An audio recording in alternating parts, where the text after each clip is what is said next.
Hello दोस्तों, आप लोगों का स्वागत है पगला एक्सप्लेन चैनल पे। तो आज हम लोग एक ऐसी मानवा को एक्सप्लेन करने वाले हैं जो कि पहले से एक्सप्लेन है। डेफिनेटली मैंने खुद देखा है उसे, लेकिन ये जो मानवा है वो माइंड ब्लोइंग है। दिस इज फकिंग ऑसम, क्योंकि मेन कैरेक्टर ही विलन है और विलन ही मेन कैरेक्टर है। और इस कमाल की मानवा का नाम है आई एम द फेटेड विलन। और हाँ, ये मेरी लास्ट मानवा होने वाली है। अगर ये नहीं चलती है तो फिर मैं मानवा बंद कर दूंगा और डायरेक्ट मानवा एक्सप्लेन करूंगा अपने चैनल को दाव पे लगा के, क्योंकि मानवा एक्सप्लेन करने पे कॉपीराइट आता है और चैनल हमेशा के लिए उड़ जाता है। और मैं इतना बड़ा गांडू तो हो नहीं कि दोबारा चैनल बना के 2 साल मेहनत करूंगा और दोबारा एक नया मानवा चैनल खोलूंगा जिसपे व्यूज के नाम पे घंटा कुछ नहीं आएगा। तुम्हें ये बात व्यूअर के तौर पे बुरी लगेगी, लेकिन एक क्रिएटर और वीडियो बनाने के तौर पे जब देखोगे तो ये बहुत ज्यादा मेहनत वाला काम है। 5 से 6 घंटे लग जाते हैं बस 1 घंटे की वीडियो बनाने के लिए। इसीलिए बिना किसी देरी के वीडियो को शुरू करते हैं। अब मैं इसे डायलॉग टू डायलॉग एक्सप्लेन नहीं करने वाला हूँ, सिचुएशन से करूंगा, इसीलिए कुछ चीजों को समझ लो। अब ये जो पूरा आर्क यहाँ पे चलने वाला है वो लोअर रियलम के अंदर चलने वाला है और हमारा जो मेन विलन है वो ऊपर से नीचे आया है जो अपर वर्ल्ड से है। और वो यहाँ पे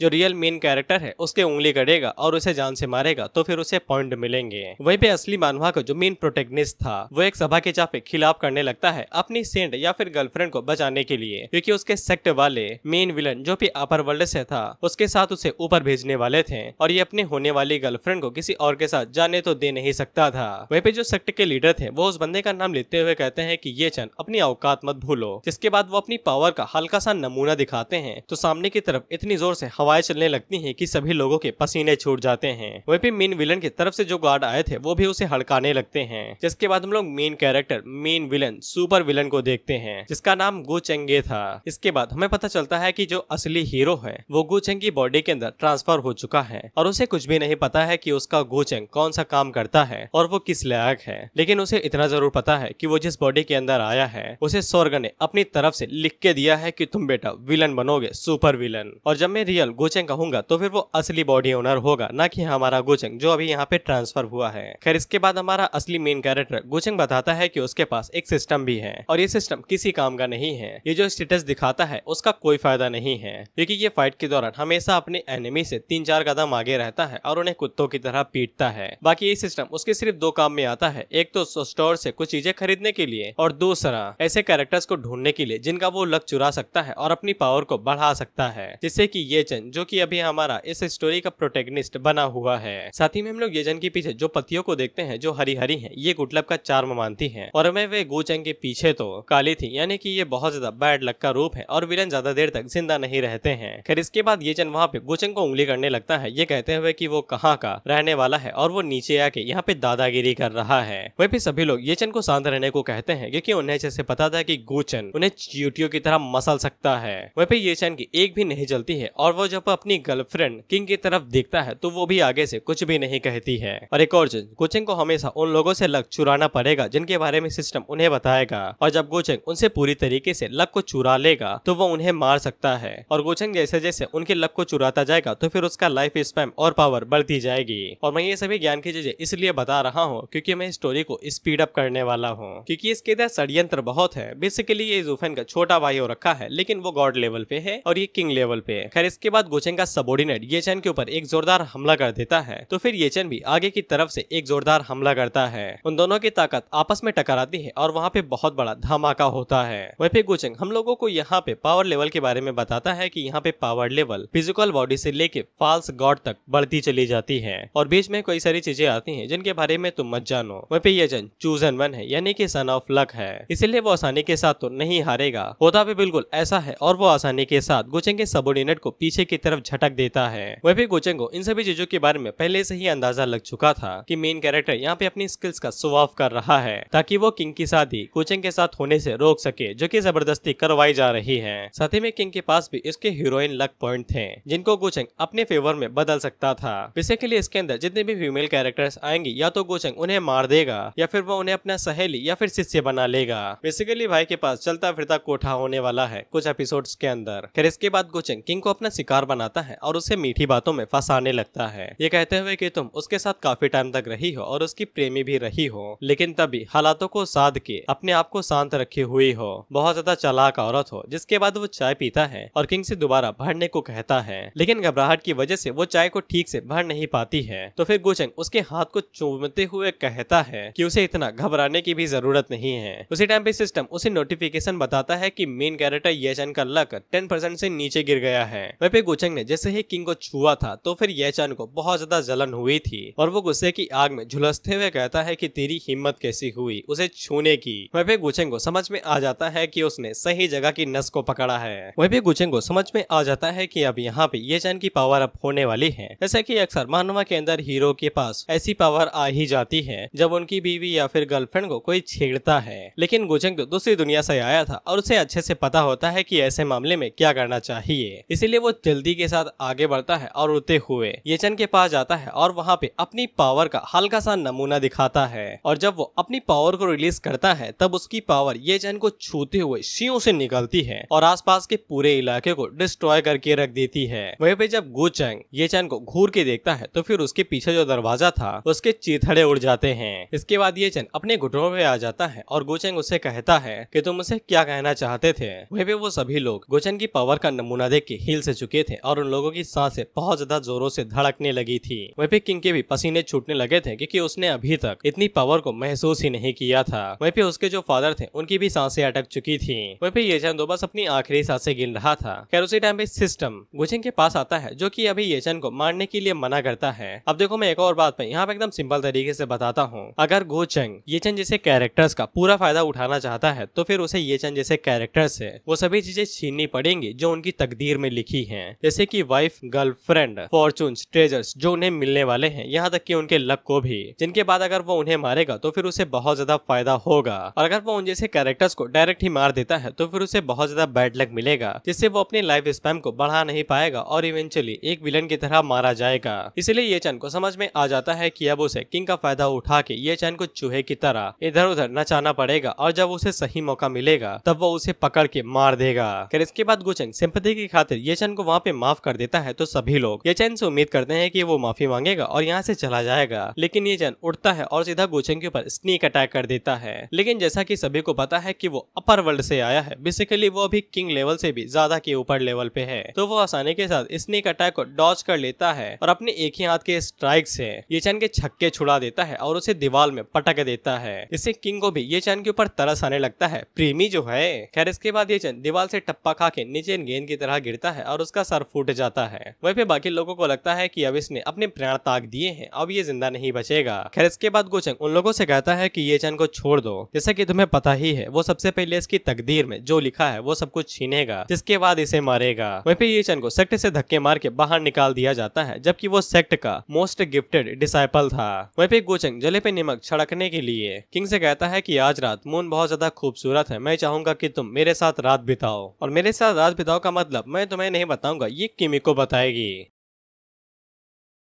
वहीं पे किंग भी आगे से मना नहीं कर पाती है क्योंकि उसके फादर उसे फोर्स कर रहे थे और वो आगे से इसके लिए हाँ कह देती है। वहीं पे ये चैन के दिल के ऊपर तो छुरे चल जाते हैं और उसके बहुत ज्यादा लक पॉइंट माइनस में चले जाते हैं, जो कि डायरेक्टली ही गुचेंग को मिल जाते हैं। वहीं पे अब गुचेंग को ये चैन को बस चूहे की तरह छोड़ देना था, जो अब बिल में वापस जाएगा और खजाने को ढूंढेगा। इसके बाद गुचेंग उस खजाने को भी छीन लेगा और उसे मार गिराएगा। इसके बाद हम लोग गुचेंग के एक बहुत ज्यादा लॉयल सर्वेंट को देखते हैं, जो कि छत के ऊपर से किंग और उसके फादर की बात सुन रहा था, जहाँ पे किंग के फादर को काफी अच्छे से पता था कि वो ये चैन को पसंद करती हैं, लेकिन किंग को भी काफी ज्यादा अच्छे से पता था कि गुचेंग उन्हें वो चीजें दे सकता है जो ये चैन उन्हें नहीं दे सकता है, इसीलिए वो खुद को कुर्बान करने के लिए मान जाती है। वहीं पे लॉयल सर्वेंट गुचेंग के पास जाता है और उन्हें इन सभी चीजों के बारे में बताता है। साथ ही में वो सर्वेंट गुचेंग को एक खास बात बताता है कि लॉर्ड अपनी बेटी को कुर्बान करने के लिए क्यों आगे बढ़ चुके हैं। टाइजवान सेक्रेट लॉर्ड यानी किंग के फादर की जो वाइफ थी वो अपर वर्ल्ड के अंदर एक नोबल लेडी रहा करती थी, लेकिन उन्हें किसी वजह से अपर वर्ल्ड के अंदर पकड़ लिया गया था और फोर्सफुली वापस यहाँ पे भेज दिया गया है। लेकिन वो नीचे आने के बाद कभी भी किंग के फादर से मिले ही नहीं हैं, इसीलिए किंग के फादर किंग का इस्तेमाल करके उसे गुचेंग के साथ ऊपर भेजना चाहते हैं ताकि उन्हें वाइफ के बारे में कोई इन्फॉर्मेशन मिल सके। वहीं पे गुचेंग सर्वेंट से ये जान के हाल पूछता है तो फिर बताता है कि वो अभी जेल के अंदर बंद है। गुचेंग उसे कहता है कि उसके ऊपर नजर बनाए रखो, वो सोने का चीज ढूंढने वाला चूहा जो है। वहीं पे गुचेंग के हाथों के नीचे अब 2 कैरेक्टर आ चुके थे जिनका अलग अब उसके हाथों के बीच में है। इसके बाद गुचेंग को फर्स्ट गिफ्ट पैक दिया जाता है और जब गोचेंग उसे ओपन करता है तो फिर उसे 3 आइटम दिए जाते हैं, जिनमें से जिसको वो सिलेक्ट करने वाला है उसका नाम broken third of the world seed है। इसके डिस्क्रिप्शन में बताया जाता है कि इसको रिफाइन करने के बाद उसकी बॉडी के साथ एक अलग ही दुनिया का नेचर जुड़ जाएगा और उसके पास बहुत ज्यादा लक आ जाएगा, बिल्कुल बेहिसाब, जिसकी मदद से वो अपनी जिंदगी और मौत को भी कंट्रोल कर सकता है। और गोचेंग को समझ में आ जाता है कि अगर वो वर्ल्ड सीड को कल्टीवेट करता रहता है तो फिर इस दुनिया के अंदर कोई भी माँ का लाल नहीं है जो उसे मार सकेगा और वो इनडायरेक्टली इस दुनिया के अंदर अमर हो जाएगा। इसीलिए गोचेंग वर्ल्ड सीड को खरीद लेता है अपने सभी पॉइंट्स का इस्तेमाल करके और बैठ के वहाँ पे उसे कल्टीवेट करने लगता है। और वो जैसे जैसे वर्ल्ड सीड को रिफाइन करता जाता है तो फिर उसकी बॉडी से बहुत ज्यादा एनर्जी निकलती है, क्योंकि वो अपनी बॉडी के अंदर एक अलग ही छोटी दुनिया बना रहा है। इसीलिए उस मेंशन के अंदर से बेहिसाब एनर्जी रिलीज होती है और वो इतनी ज्यादा थी कि आसपास के जो भी लोग थे उसे देख के बहुत ज्यादा घबरा जाते हैं, क्योंकि आज तक उन्होंने कभी भी इतने ज्यादा भयानक ऑरा को महसूस ही नहीं किया था। वहीं पे हम लोग किंग को देखते हैं जो कि इस ऑरा को देख के काफी ज्यादा हैरान हो गए थे। यहीं पे हमें किंग की बॉडी के बारे में एक और बात पता चलती है कि उसकी बॉडी के अंदर 2 स्पिरिट्स रहती हैं, यानी कि उसके पास 2 सोर्स हैं एनर्जी के। आसान शब्दों में तुम स्पिरिट ही कह सकते हो और ये दोनों ही एक दूसरे के अपोजिट रहते हैं। जैसे कि अभी जो बॉडी वाली किंग है यानी जो असली वाली है जो बॉडी के ऊपर कंट्रोल करती है उसे ये चैन पसंद है, तो फिर ये जो बाहर निकली हुई स्पिरिट है ये इसे बहकाने लगती है कि उसे गोचेंग के साथ रहना चाहिए क्योंकि वो बहुत ज्यादा शक्तिशाली है। हालांकि आगे जाके ये गोचेंग को ही गालियां देने लगती है। बेसिकली ये एक जिस्म 2 जान थी जो कि एक आदमी को पसंद नहीं कर सकती हैं। वहीं पे हम लोग गोचेंग को देखते हैं जो कि क्वाशी गॉड लेवल पे पहुंच चुका था और ये काफी ज्यादा हाई लेवल होता है। अपर वर्ल्ड के अंदर भी सिर्फ सेक्ट लीडर ही इस लेवल को अचीव कर पाते हैं। फिर इसके बाद गोचेंग अंगड़ाई लेके उठता है और कहता है कि चलो अब चूहे को दाना डालने का समय हो चुका है। इसके बाद हम लोग ये चैन को देखते हैं जिसको जेल के अंदर डाल दिया गया था और ये काफी ज्यादा उदास था क्योंकि ये पिछले 3 साल से ऐसे कभी भी एक्सपीरियंस नहीं किया था जहाँ पे इसकी इतनी ज्यादा बेइज्जती हो और अभी तक इसके पास सब कुछ कुशल मंगल जा रहा था। लेकिन ऐसा लगता है कि भाई को पता नहीं चला है कि उनका जो 3 साल का premium subscription of protagonist plot armour था वो खत्म हो चुका है। खैर ये जैन की तरक्की के पीछे उसकी मास्टर का भी हाथ था जो कि उसके रिंग के अंदर रहती हैं और अभी तक ये चैन को गाइड करते हुए आ रही थी, लेकिन अब इसका मानसिक संतुलन हिल चुका है और ये गोचेंग से किसी भी कीमत पे बदला लेना चाहता है। तो ये अपनी मास्टर से कहता है कि जाओ और जाके पूरी सिटी के अंदर केओस मचा दो कि एक डंजन खुली है, इससे सभी लोग वहाँ पे भटकने लगेंगे और ये उस बात का फायदा उठा के जेल से बाहर निकल जाएगा। जिसपे ये चैन के मास्टर कहती हैं कि अगर वो ऐसा करेंगे तो पूरी सिटी डिस्ट्रॉय हो सकती है, लेकिन ये चैन को अब कोई भी फर्क नहीं पड़ता था। वह भी हम लोग लायल सर्वेंट को देखते हैं और वो भी इस बात से हैरान होता है कि इस कमीने के पास इतनी पावरफुल सोल का हिस्सा है, यानी कि मास्टर के बारे में बात हो रही है। इसके बाद हम लोग गोचेंग और किंग को देखते हैं जहाँ पे वो दोनों बाहर बैठे हुए थे। वह पे किंग गोचेंग से अपर वर्ल्ड के बारे में बात करने लगती है तो गोचेंग उससे कहता है कि मेरे साथ चल के खुद ऊपर आके क्यों नहीं देख लेती हो। तो फिर किंग आगे से कहती है कि वो अपने स्ट्रेंथ के साथ यहाँ पे बैरियर को भी पार नहीं कर पाएगी, लेकिन गोचेंग उससे कहता है कि वो उसके साथ चल सकती है। तो फिर सिस्टम गोचेंग को बताता है कि किंग का जो बिहेवियर है वो उसके प्रति बदल चुका है और इसीलिए ये चैन के लक पॉइंट वो माइनस में हो जाते हैं। लेकिन गोचेंग आग को भड़काते हुए किंग से कहता है कि वो तो ये चैन को पसंद करती है ना, अगर वो उसे इतना ही पसंद करती है तो वो उसे छोड़ सकता है और उसे अपर वर्ल्ड आने की जरूरत नहीं है। लेकिन किंग आगे से साफ मना कर देती है और बताती है कि उसके लिए उसके फादर और उसका लैंड सबसे ज्यादा जरूरी है। जिसके बाद वो गोचेंग को अपनी फिजिक के बारे में भी बता देती है कि उसके पास 9 यांग बॉडी फिजिक है जिसके बारे में उसके अलावा और कोई भी नहीं जानता है। किंग जैसे ही अपना सबसे बड़ा सीक्रेट गोचेंग के सामने रिवील करती है तो फिर ये चैन के पॉइंट 300 से भी ज्यादा माइनस हो जाते हैं और किंग की बॉडी एकदम परफेक्ट है डुअल कल्टीवेशन के लिए। इसे गोचेंग भी काफी ज्यादा हैरान होता है क्योंकि ये बहुत बड़ा सीक्रेट है। वह पे किंग गोचेंग से कहती है कि अगर वो उसकी मदद करता है अपर वर्ल्ड जाने में, बैरियर को तोड़ने में, वैली से बाहर निकलने में, तो फिर वो अपनी बॉडी के ऊपर गिव अप करने के लिए रेडी है, यानी कि डुअल कल्टीवेशन के लिए रेडी है। वह पे गोचेंग को इसी मौके का इंतजार था जिससे वो ये चैन को पूरी तरीके से डिस्ट्रॉय कर सकता है। लेकिन सिस्टम गोचेंग को बताता है कि अब वो इससे आगे नहीं बढ़ सकता है। आज उसे जितना भी लक किंग चैन और ये चंग से बाहर निकालना था वो निकाल चुका है, कोटा भर गया है, इसीलिए वो ज्यादा नहीं निकाल सकता है। इसीलिए गोचेंग वहाँ पे स्टोन हार्टेड की तरह एक्ट करने लगता है और वो किंग को साफ मना करता है, ये कहते हुए कि उसे इन सभी चीजों के अंदर बिल्कुल भी इंटरेस्ट नहीं है। अगर वो अपनी बॉडी के बारे में बता के उसे इम्प्रेस करना चाहती है तो फिर वो ऐसा दिखाएगा कि उसने कुछ सुना ही नहीं है। हालांकि किंग वहाँ पे गोचेंग के साथ चेप होने की कोशिश करती है, लेकिन गोचेंग उसके हाथ को पीछे झटक देता है और उसे कहता है कि वो एक सेक्ट के एल्डर की बेटी है, उसे ढंग से बिहेव करना चाहिए। इतना कहने के बाद गोचेंग वहाँ से निकल जाता है। वहीं पे किंग की ट्विन सोल बाहर निकलती है और वो उसे बताती है कि वो यहाँ पे खुद चल के आए थे गोचेंग को इम्प्रेस इम्प्रेस करने के लिए, लेकिन इसके बावजूद वो उसकी अटेंशन को खींच तक नहीं पाई और किंग अपने आप को ही दोष देने लगती है कि उसने गोचेंग को बहुत ज्यादा कम समझ लिया और उसने उसे गलत समझा है। और सिस्टम गोचेंग को बताता है कि किंग का रवैया दोबारा बदला है, इसीलिए उसे 100 लक पॉइंट मिलते हैं। खैर इसके बाद गोचेंग चूहे से मिलने के लिए जाता है, उसे दाना डालने के लिए। ये चंद जैसे ही गोचेंग को देखता है तो फिर वो आगे से चीखने लगता है और पूछता है कि यहाँ पे क्या लेने के लिए आए हो, जिसपे गोचेंग साफ कहता है कि मैं यहाँ पे उस पावर हाउस से मिलने के लिए आया हूँ जो अब तक तुम्हें सपोर्ट कर रहा था। जिसपे ये चंद आगे से नौटंकी करने लगता है कि उसे तो कुछ पता ही नहीं है, लेकिन गोचेंग उसे कहता है गधे तेरे चेहरे पे साफ लिखा है तो कुछ छुपाने की कोशिश कर रहा है। तो फिर ये चंद की मास्टर खुद ही रिंग से बाहर निकलती है और वो गोचेंग से साफ कहती है कि वो दोनों एक दूसरे को एनिमी नहीं बनाना चाहते हैं। तो फिर गोचेंग उसके लिए ये सभी चीजें इतनी ज्यादा मुश्किलें क्यों खड़ी कर रहा है। गोचेंग सीधा पॉइंट की बात कहता है कि वो बस इतना जानना चाहता है कि मास्टर ये चंद जैसे कचड़े को सपोर्ट क्यों कर रही हैं। आखिर ये चंद ने उन्हें ऐसा क्या दे दिया है जो उसके जैसी पावर उसे सपोर्ट कर रही है। और गोचेंग इस बात से हैरान हो गया था कि ये चंद का जो मास्टर है वो कोई बुढ़ा ग्रैंडपा नहीं, असल में खूबसूरत सिस्टर है। गोचेंग बार बार सीनियर सिस्टर को बस यही कह के उकसा रहा था कि वो अपने टैलेंट को वेस्ट कर रही है ये चंद जैसे कचड़े की सपोर्ट करके। वह पे सीनियर सिस्टर को भी कुछ समझ में नहीं आ रहा था कि गोचेंग असल में चाहता क्या है। वह पे ये चंद को तो खून ही खोले जा रहा था और वो गोचेंग के ऊपर चिल्लाने लगता है कि उसने पहले ही किंग के उसे छीन लिया है, अब वो यहाँ पे उसके मास्टर को भी छीनने के लिए आ चुका है। जिसपे गोचेंग कहता है कि बेवकूफ मत बनो, तुम्हें पहले से ही पता था कि वो हर किसी चीज के लिए राजी है। लेकिन ये चंद अभी भी चीखे और चिल्लाए जा रहा था। तो फिर गोचेंग वहाँ पे दोबारा अपनी पावर का नमूना दिखाता है और वो बस उस लकड़े के फट्टे को हाथ से छूता है तो वो पूरा फट्टा एक ही बार में डिस्ट्रॉय हो जाता है। इससे ये चंद की भले ही ना फटी हो लेकिन सीनियर सिस्टर काफी ज्यादा घबरा जाती हैं। इसके बाद गोचेंग आगे बढ़ता है और सीनियर सिस्टर को एक ऑफर देता है कि अगर वो ये चंद को छोड़ के उसे फॉलो करने लगेंगी तो फिर गोचेंग उन्हें पूरी मदद करेगा उनकी बॉडी को रिकवर करने के लिए। और सीनियर सिस्टर ये चंद को भी सपोर्ट सिर्फ इसीलिए कर रही थी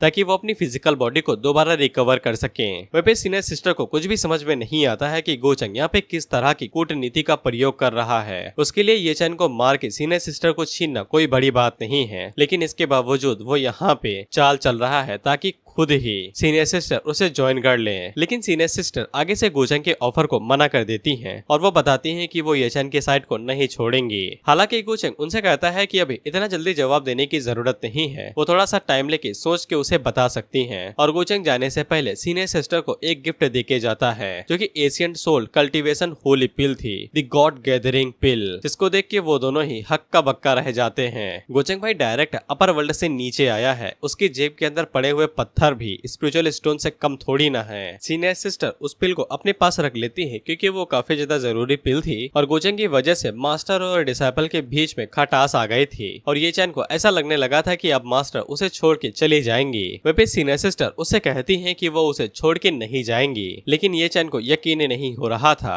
और वो उनसे कहता है कि अगर ऐसी बात है तो फिर वो काम जो उसे दिया गया है वो पूरा करे, यानी कि सिटी के अंदर किओस मचा दे। तो फिर सीनियर सिस्टर इस बात को साबित करने के लिए कि वो उसके साथ रहेंगी वहाँ से चली जाती हैं इस टास्क को पूरा करने के लिए। वह पे कोचिंग के पास नोटिफिकेशन आता है कि उसने सक्सेसफुली दोनों के बीच में खटास डाल दी है। अब थोड़ी ही देर में वो दोनों एक दूसरे के ऊपर शक करने लगेंगे। वह पे कोचिंग का लॉयल सर्वेंट उसे पूछता है कि अगर उसे वो सोल का हिस्सा ही चाहिए यानी कि सीनियर सिस्टर, तो फिर वो डायरेक्ट ये चैन को मार भी तो सकता है ना। जिसपे कोचिंग उन्हें बताता है कि उसे अच्छे से पता है कि वो किस बारे में बात कर रहे हैं, लेकिन उन्हें ये नहीं भूलना चाहिए कि वो लोग यहाँ पे नीचे किस लिए आए हैं। जिसपे सर्वेंट से हमें पता चलता है कि ये दोनों यहाँ पे एक अल्टीमेट वेपन को लेने के लिए आए हैं जिसका नाम डिसोलेट डीमन स्पीयर है। वहीं पे ओरिजिनल स्क्रिप्ट के मुताबिक ये चैन अपनी जान बचाने के लिए एक सीक्रेट रियोन के अंदर जाता है जहाँ पे उसे वो स्पीयर मिल जाता है और वो स्पीयर उसे मिलने के बाद वो उसकी पावर को रिफाइन कर लेता है और उसका इस्तेमाल करने लगता है। लेकिन अभी गोचेंग के लिए वो बस खजाना ढूंढने वाले चूहे के अलावा और ज्यादा कुछ भी नहीं था। इससे सर्वेंट को सारी बातें समझ में आ जाती है और वो ये चैन के ऊपर नजर रखने के लिए वहाँ से निकल जाता है। इसके बाद गोचेंग वहाँ पे सिस्टम की शॉप को मंगाता है और वहाँ से अपने लिए डिवाइन गॉड इंस्क्रिप्शन नाम की स्किल बुक को बाहर निकाल लेता है। अब ये जो भी स्किल इस्तेमाल करने वाला है वो तुम इसका डायरेक्ट जलवा देखना, मैं इन्हें स्किप करता हूँ। इसके बाद गोचेंग उस स्किल को लेके बैठ जाता है और इसे रिफाइन करने लगता है। अगला सीन डायरेक्ट 3 दिनों के बाद का होता है।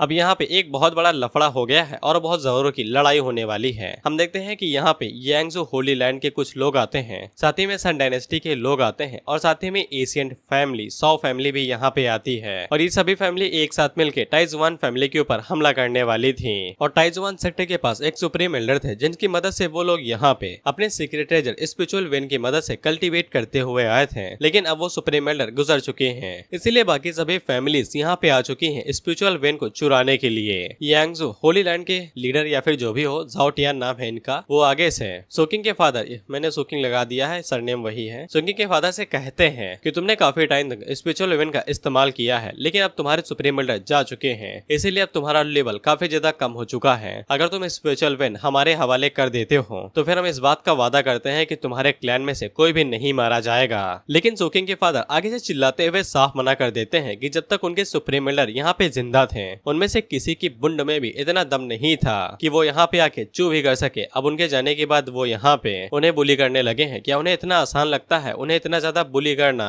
जिसके बाद हम लोग सन डायनेस्टी की तरफ से चू वूजी को देखते हैं जो कि अपने पास अपना आर्टिफैक्ट निकालते हैं और सोकिंग के फादर से कहते हैं क्या तुम्हें सच में लगता है कि तुम्हारी फैमिली अकेले ही 3 फैमिली के साथ एक टाइम पे भिड़ सकती है? सोकिंग के फादर आगे से कहते हैं कि भले ही सुप्रीम एल्डर यहाँ पे नहीं है, लेकिन क्या तुम्हें नहीं लगता है कि मेरे पास दूसरा सोर्स भी हो सकता है हमें सपोर्ट करने के लिए? वही सोकिंग अपने फादर की तरफ देखते हैं तो सोकिंग के फादर उसे पूछते हैं क्या गोचंग बाहर नहीं निकला? तो फिर सोकिंग उन्हें बताती है कि कल रात उन दोनों के बीच में बेहोश हो गई थी, इसीलिए सोकिंग को यकीन नहीं है कि गोचंग उनकी मदद करेगा भी या नहीं करेगा। इस पे सोकिंग के फादर हैरान होकर कहते हैं कि तुमने लुटिया डुबा दी पानी में। वहीं पे झाओटियान आगे से सोकिंग के फादर से कहता है कि मुझे पता चला है कि तुम्हारा अपर वर्ल्ड से कनेक्शन है। चुवूजी आगे से कहता है लेकिन उसने तो काफी टाइम से खुद को अपने कमरे के अंदर बंद करके रखा है, क्या तुम्हें सच में लगता है कि उसके अंदर इतना दम है कि वो तुम्हारी मदद कर सकेगा हमारे खिलाफ? इसके बाद चुवूजी अपने वूजी टावर का इस्तेमाल करते हुए सोकिंग के फादर से कहते हैं कि अगर यहाँ पे एक किंग सील्ड रियलम का बंदा भी आ जाता है तो भी वो उन्हें रोक नहीं पाएगा, जिससे वो सभी लोग हैरान हो जाते हैं क्योंकि ये टावर बहुत ज्यादा कमाल का था, क्योंकि इस टावर ने अकेले ही मिलेनियम वॉर को एक झटके में डिस्ट्रॉय करके रख दिया था। कभी हुई होगी वॉर नहीं बताया गया है।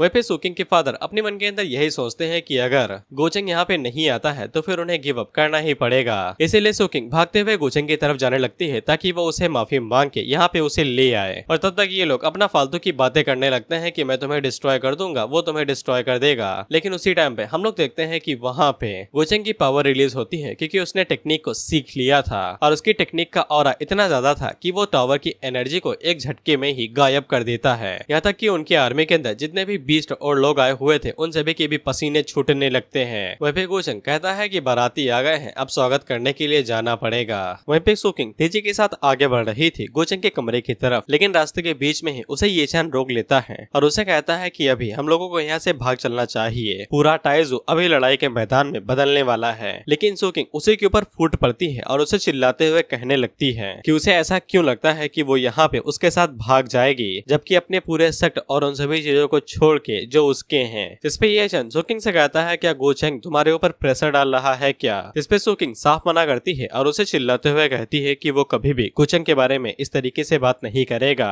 वो कभी भी सोकिंग के ऊपर जोर जबरदस्ती नहीं करेगा, बल्कि वो सोकिंग की गलती थी जो वो उसे अपनी बॉडी ऑफर करके उसे सिंसियरिटी लेने की कोशिश कर रही थी। वहीं पे ये चैन को अभी भी यकीन नहीं हो रहा था और वो आगे से सोकिंग से कहता है कि उसने तुम्हारे ऊपर जरूर काला जादू किया है। वहीं पे गोचंग को भी सिस्टम से पता चल जाता है कि बाहर निब्बा निब्बी का खेल हो रहा है, तो फिर वो बाहर जाने लगता है। अब ऐसे सोकिंग अपनी तलवार बाहर निकाल लेती है और डायरेक्ट ये चैन के सीने के आर पार कर देती है ताकि गोचंग को ऐसा न लगे कि सोकिंग यहाँ पे ये चैन के साथ बात कर रही थी। ये चैन हैरानी से सोकिंग की तरफ देखता है तो सोकिंग आगे से कहती है कि माफ कर दे, लेकिन तुझसे पीछा छुड़ाना ही पड़ेगा। खैर ये चैन के मास्टर तो उसके घाव को ठीक कर देती हैं, लेकिन ये चैन का दूध टूट चुका था। इसके बाद वो वहाँ से ये गाना गाते हुए भाग जाता है, अच्छा सिला दिया तूने मेरे प्यार का, दिल ही चीर दिया तूने अपने ही यार का। ये चैन के जाने के बाद वहाँ पे गोचंग आता है। वह भी गोचंग सोकिंग से कहता है कि उसने जो यहाँ पे कांड किया है क्या उसे डर नहीं लगता है कि जब वो दोबारा ये चैन से मिलेगी तब सिचुएशन और भी ज्यादा खतरनाक हो सकती है। जिसपे सोकिंग बताती है कि उसे कोई फर्क नहीं पड़ता है क्योंकि उसने पहले ही गोचंग को फॉलो करने का इरादा कर लिया है। जिसपे गोचंग उसे गले लगा लेता है और उसे कहता है कि अब से सोकिंग की प्रॉब्लम उसकी प्रॉब्लम है।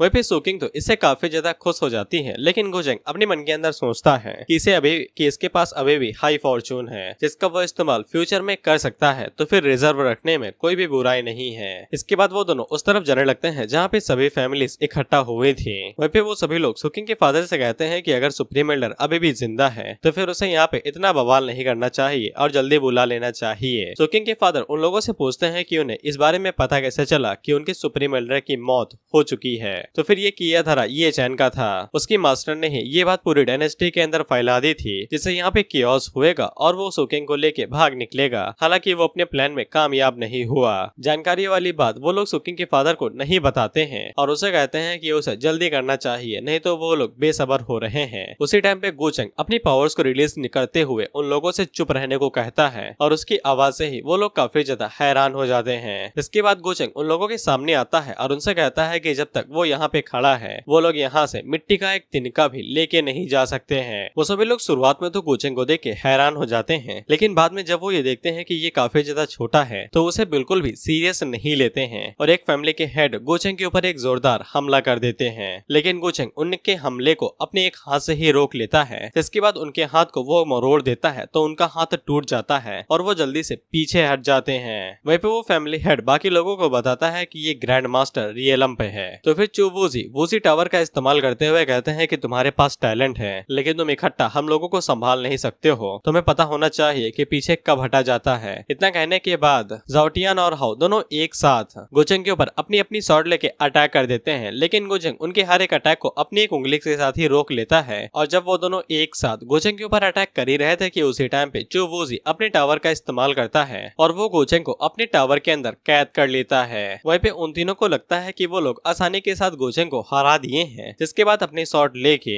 सुकिंग के फादर की तरफ आगे बढ़ने लगते हैं। लेकिन उसी टाइम पे वो चूजी देखते हैं कि उनका जो वूजी टावर था वो चिटकने लगता है और कुछ ही देर बाद गोचंग उस टावर से बाहर निकलता है और वो उन लोगों से कहता है कि यहाँ पे कई सारे सेक्ट हैं जो कि शक्तिशाली हैं, लेकिन उन्हें पूरी दुनिया देख लेनी चाहिए कि यहाँ पे ऐसे भी लोग हैं जो उनसे ज्यादा शक्तिशाली होते हैं और उनके लिए कुछ होली लैंड्स लोअर वर्ल्ड बस चींटी की तरह होते हैं जिनको वो एक झटके के अंदर मसल सकते हैं। इसके बाद वो सामने की तरफ एक जोरदार हमला करता है तो वो तीनों अपनी अपनी शील्ड लेके अपने आप को बचाने लगते हैं। वहीं पे गोचंग उन लोगों से कहता है कि तुम सभी लोग बस चींटियां हो। इसके बाद गोचंग का अटैक सामने की तरफ जाता है जिसपे वो तीनों तो उसे झेल जाते हैं अपनी पावर को इकट्ठा करने की वजह से, लेकिन उनके पीछे जो आर्मी खड़ी हुई थी वो उस अटैक को झेल ही नहीं पाती है और वो जैसे ही गोचंग की पावर के साथ टकराते हैं तो वो तुरंत ही डिस्ट्रॉय हो जाते हैं और नीचे गिर के मारे जाते हैं, जिससे वो सभी लोग दोबारा हैरान हो जाते हैं कि बस एक मामूली से अटैक की वजह से पूरी की पूरी आर्मी एक झटके के अंदर डिस्ट्रॉय हो गई। वहीं पे चू वूजी की हालत खराब हो जाती है और उसके मुंह से खून निकलने लगता है और वो गोचंग से पूछते हैं कि तुम असल में हो कौन और तुम्हारी असलियत क्या है।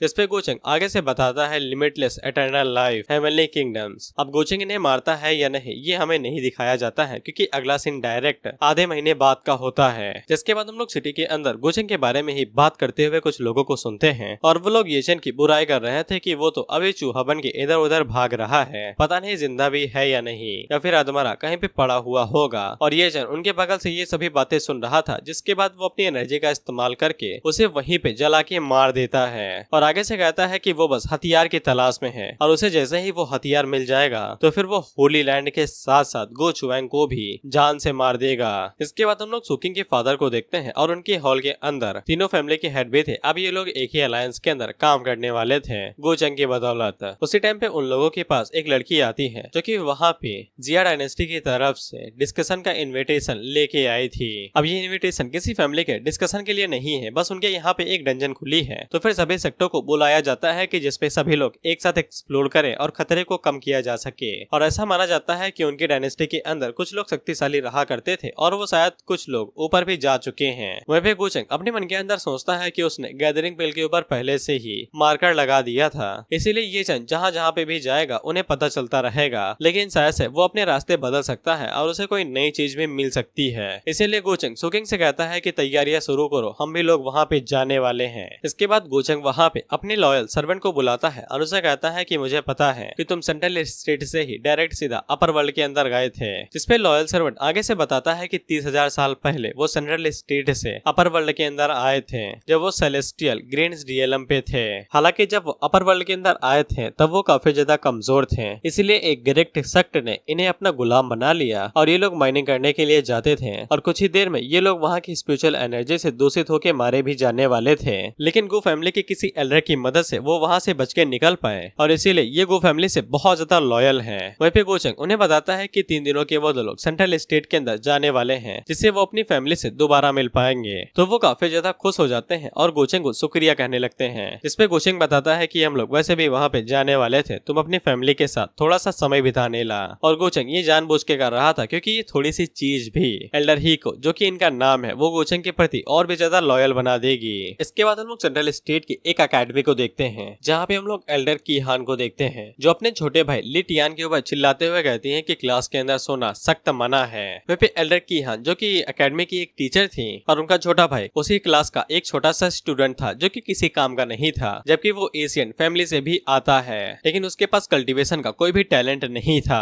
और उसी टाइम पे हम लोग लिन टियान को देखते हैं, जो उसे होश आता है, तो हमें पता चलता है कि ये लिन टियान नहीं रहा, अब ये कोई दूसरा बंदा बन चुका है, जो कि किसी अपर वर्ल्ड या फिर किसी दूसरी दुनिया से है, जो कि अब लिन टियान की बॉडी के ऊपर टेक ओवर ले लेता है। और वो आगे से खुश होकर कहता है कि भगवान ने मुझे मना नहीं किया, अब मैं दोबारा जिंदा हो गया हूँ। फिर सिस्टर की हान अपने छोटे भाई से कहती है कि लिन टियान, अगर तुमने 1 महीने के अंदर अपनी कल्टीवेशन को शुरू नहीं किया और स्पिरिचुअल गैदरिंग अरे को पार नहीं किया, तो फिर तुम्हें एकेडमी से बाहर निकाल दिया जाएगा। जिस पे लिन टियान आगे से हंसते हुए कहता है कि उसके लिए ये कौन सी बड़ी बात है, वो आधे दिन के अंदर ही ब्रेक थ्रू कर लेगा। और जब वो पागलों की तरह हंस रहा था, तो फिर बाहर से बिजली भी गड़गड़ाने लगती है, उसकी बातों के अंदर दम पैदा करने के लिए। उसी टाइम पे हम लोग गोचेंग को देखते हैं, जो कि उसी तरफ आगे बढ़ रहा था। गोचेंग के पास भी नोटिफिकेशन आ जाता है कि नया चाइल्ड ऑफ फॉर्चून आ चुका है। इसके बाद हम लोग एशियन लिन फैमिली को देखते हैं, और उनके हालात कुछ ठीक ठाक नहीं थे। वहीं पे एल्डर ही, जो कि गोचेंग के सर्वेंट हैं, वो इन्हीं लोगों के इंसेक्टर हैं, और इन्हें भी पता चल जाता है कि एल्डर ही यहाँ पे आने वाले हैं, जिससे ये लोग खुश हो जाते हैं कि अब इनकी फैमिली दोबारा रिवाइव हो सकती है। वहीं पे हम लोग गोचेंग को देखते हैं, जो कि सिस्टम से पूछता है कि ये चैन के ऊपर अभी कितने लक पॉइंट बचे हुए हैं, तो सिस्टम उसे बता देता है कि 230। इसके बाद वो अपने ब्लैक लेस के बारे में पूछता है, जो कि लक से उसे मिल सकते हैं, और मैं इन सभी बातों के बारे में तुम्हें नहीं बताऊंगा क्योंकि ये कभी हारा ही नहीं है। बस एक चीज जान लो कि इसके सिस्टम के ऊपर जो स्टैट्स रहते हैं और लक पॉइंट के सामने ये जो काला सा पत्ती है, ये इस बात का सिंबल है कि हमारा हीरो मेन विलन है, और जब तक इसके पॉइंट वन ये सभी चीजें लो रहेंगी, तो फिर इसके मरने के चांसेस बने रहेंगे। इसीलिए जब तक चीजें गोचेंग के हाथों के अंदर रहती हैं, तब तक उसे अपनी मौत के बारे में चिंता करने की जरूरत नहीं है।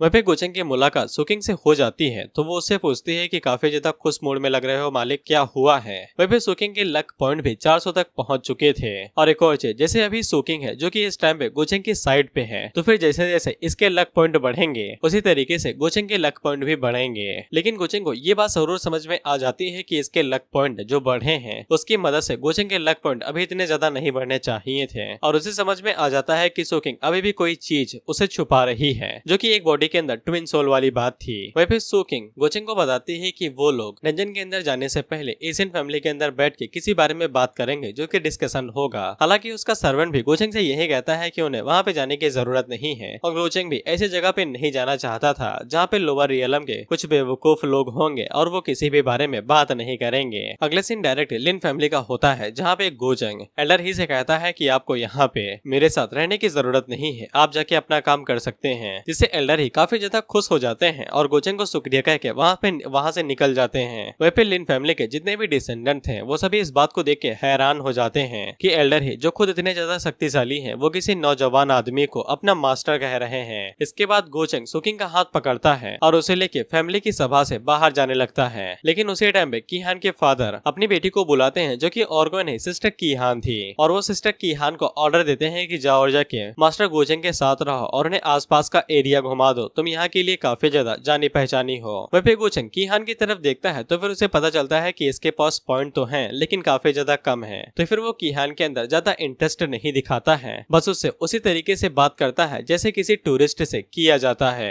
वहीं पे जब कीहान गोचेंग के साथ घूम रही थी, तो फिर लिन टियान के दिल के अंदर दर्द होने लगता है, जो कि बॉडी ओनर की फीलिंग्स की वजह से हो रहा था, क्योंकि रियल बॉडी ओनर कीहान को पसंद किया करता था, और लिन टियान को ये बात समझ में नहीं आती है कि उसके दिल के अंदर अचानक से दर्द क्यों होने लगा। खैर उसी टाइम पे उसकी नजर सुकिंग के ऊपर पड़ जाती है, और उसे भी पता चल जाता है कि इसके पास काफी अच्छी परफेक्ट फिजिक है, और लिन टियान सुकिंग को देख के काफी ज्यादा खुश हो जाता है, क्योंकि उसे एक फर्नेस की जरूरत थी, जिसकी मदद से वो अपनी कल्टीवेशन को और भी जल्दी बढ़ा सकता था, और वो काफी ज्यादा खुश हो जाता है। और वो गोचेंग की तरफ देखते हुए कहता है कि सभी लोग कहते हैं कि इसके पास बहुत ज्यादा फॉर्चून है, लेकिन वो सभी फॉर्चून इसके लिए बहुत ज्यादा बेकार है। वहीं पे गोचेंग भी लिन टियान की तरफ देख रहा था, और वो मुस्कुराते हुए सोचता है कि अरे वाह, मछली तो खुद चारा चुगने आ गई।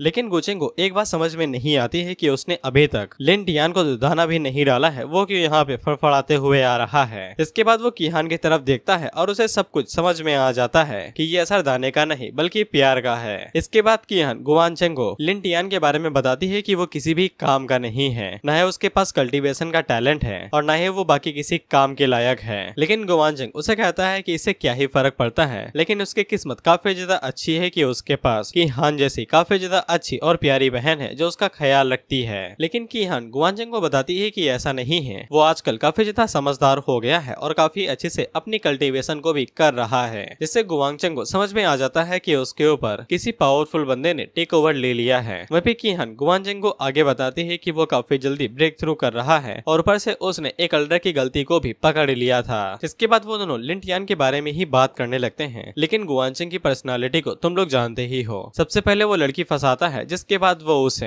उसके प्यारे बंदे की तरफ भड़का देता है। गुआनचेंग बिल्कुल ऐसा ही करता है। दरअसल लिन टियान ने यहाँ पे अल्केमी करना शुरू कर दिया है, इसीलिए वो किहान से कहता है कि उसे तो अभी तक कल्टीवेशन भी ढंग से शुरू नहीं की है, तो फिर वो अल्केमी कैसे करने लगा। क्या ऐसा हो सकता है कि तुम्हारी एशियन लिन फैमिली के अंदर किसी ने उसे सीक्रेट मेथड के बारे में बताया हो, जिससे किहान काफी ज्यादा सतर्क और हैरान हो जाती है क्योंकि उनकी फैमिली के पास ऐसा कोई भी मेथड नहीं है। और गुआनचेंग को यकीन हो जाता है कि उसने सही जगह पे निशाना लगाया है। किहान को भी लिन टियान के ऊपर शक होने लगा है। उसी टाइम पे सिस्टम गुआनचेंग को बताता है कि वो जिन भी फॉर्चून सन के लक्ष्य को 0 पे ले आएगा तो फिर उन्हें मारने के बाद उसे हेवनली रिवॉर्ड मिलेगा। और गुआनचेंग अपने मन के अंदर सोचता है कि वो अभी ये चैन को छू नहीं सकता है क्योंकि वो अभी उसके लिए खजाना ढूंढने वाले चूहे की तरह है, इसीलिए वो तब तक लिन टियान के साथ ही खेल लेगा। रात के टाइम पे किहान दोबारा गोचेंग से मिलने के लिए जाती है मिठाई का बहाना लेके, लेकिन सुकिंग वहाँ पे मिठाई को रख लेती है, तो फिर किहान वहाँ से चली जाती है बिना कुछ कहे। इसे सुकिंग को इतना तो अंदाजा लग सकता है कि किहान यहाँ पे गोचेंग से ही मिलने के लिए आई थी, इसीलिए गोचेंग भी सुकिंग के पीछे आता है और उससे पूछता है क्या तुम्हें जेलसी हो रही है, जिसपे सुकिंग जलस तो थी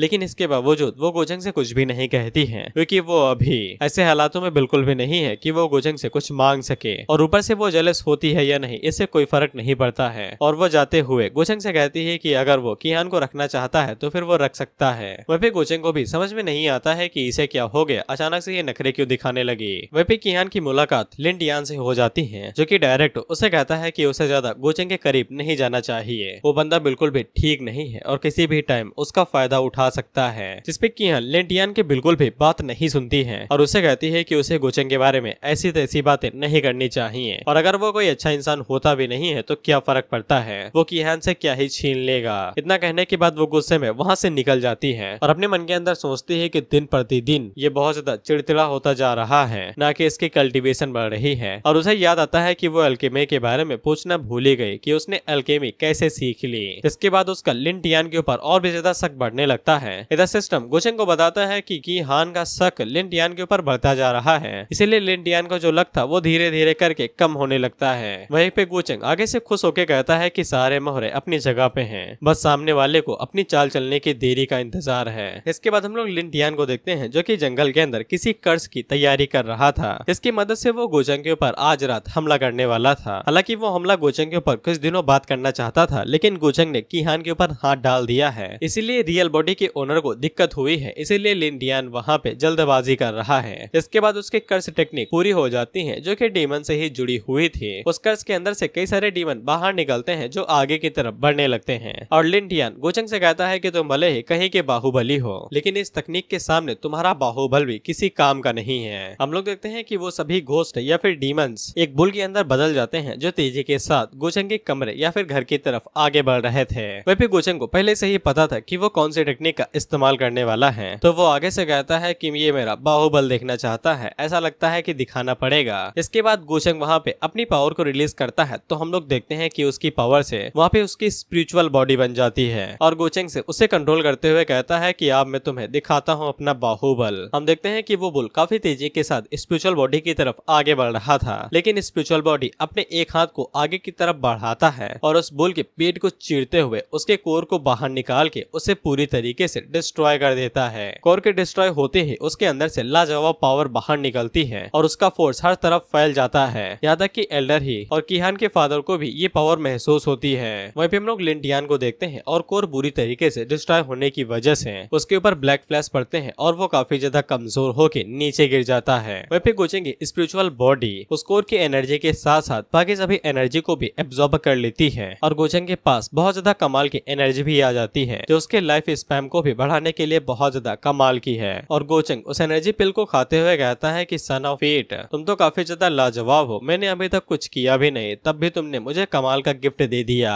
वहीं पे एल्डर ही और उनके जितने भी डिसेंडेंट थे वो सभी बाहर निकलते हैं और गोचेंग से माफी मांगने लगते हैं कि उसके वहाँ पे होते हुए भी वो लोग इस हमले को रोक नहीं पाए और ना ही डिटेक्ट कर पाए। वहीं पे गोचेंग उन लोगों से कुछ भी नहीं कहता है, वो बस इतना जानना चाहता था कि किसने इस टेक्निक का इस्तेमाल किया है, जिसपे वो लोग आगे से कहते हैं कि वो पूरी सिटी को खंगोल डालेंगे और जो भी बंदा उन्हें ऐसा मिलेगा जो कि ब्लैक क्लास के साथ होगा तो वो लोग उसे यहाँ पे ले आएंगे। वहीं पे गोचेंग जानबूझ के ये सब किया था क्योंकि उसे काफी अच्छे से पता था कि अब लिन टियान यहाँ पे पकड़ा जाएगा। वहीं पे हम लोग कीहान को देखते हैं जो कि लिन टियान की कुटिया पे आई हुई थी। वहीं पे लिन टियान की हालत बहुत ज्यादा खराब थी और उसका इनर सोर्स पूरी तरीके से डैमेज हो गया था। अब वो यहाँ पे चल भी नहीं सकता था और उसे अच्छे से पता था कि अगर वो इस हालातों में डिस्कवर किया जाएगा तो फिर सभी को पता चल जाता कि उसी ने गोचेंग के ऊपर हमला किया है। इसीलिए वो यहाँ पे फैसला करता है कि वो अपनी मौत का नाटक करेगा और अपनी डिवाइन सोल टेक्निक का इस्तेमाल करके अपनी सोल को बॉडी से अलग कर देगा और किसी को भी शक नहीं होगा कि उसी ने ये कांड किया है। और जब सभी लोग यहाँ से चले जाएंगे तब वो दोबारा बॉडी के अंदर आ जाएगा। इसके बाद वो बिल्कुल ऐसा ही करता है और अपने हाथों से ही अपने सीने को चीर लेटता है और वहीं पे गिर के मारा जाता है। और जब कीहान अंदर आती है तो फिर वो लिन टियान को ऐसी हालातों में देख के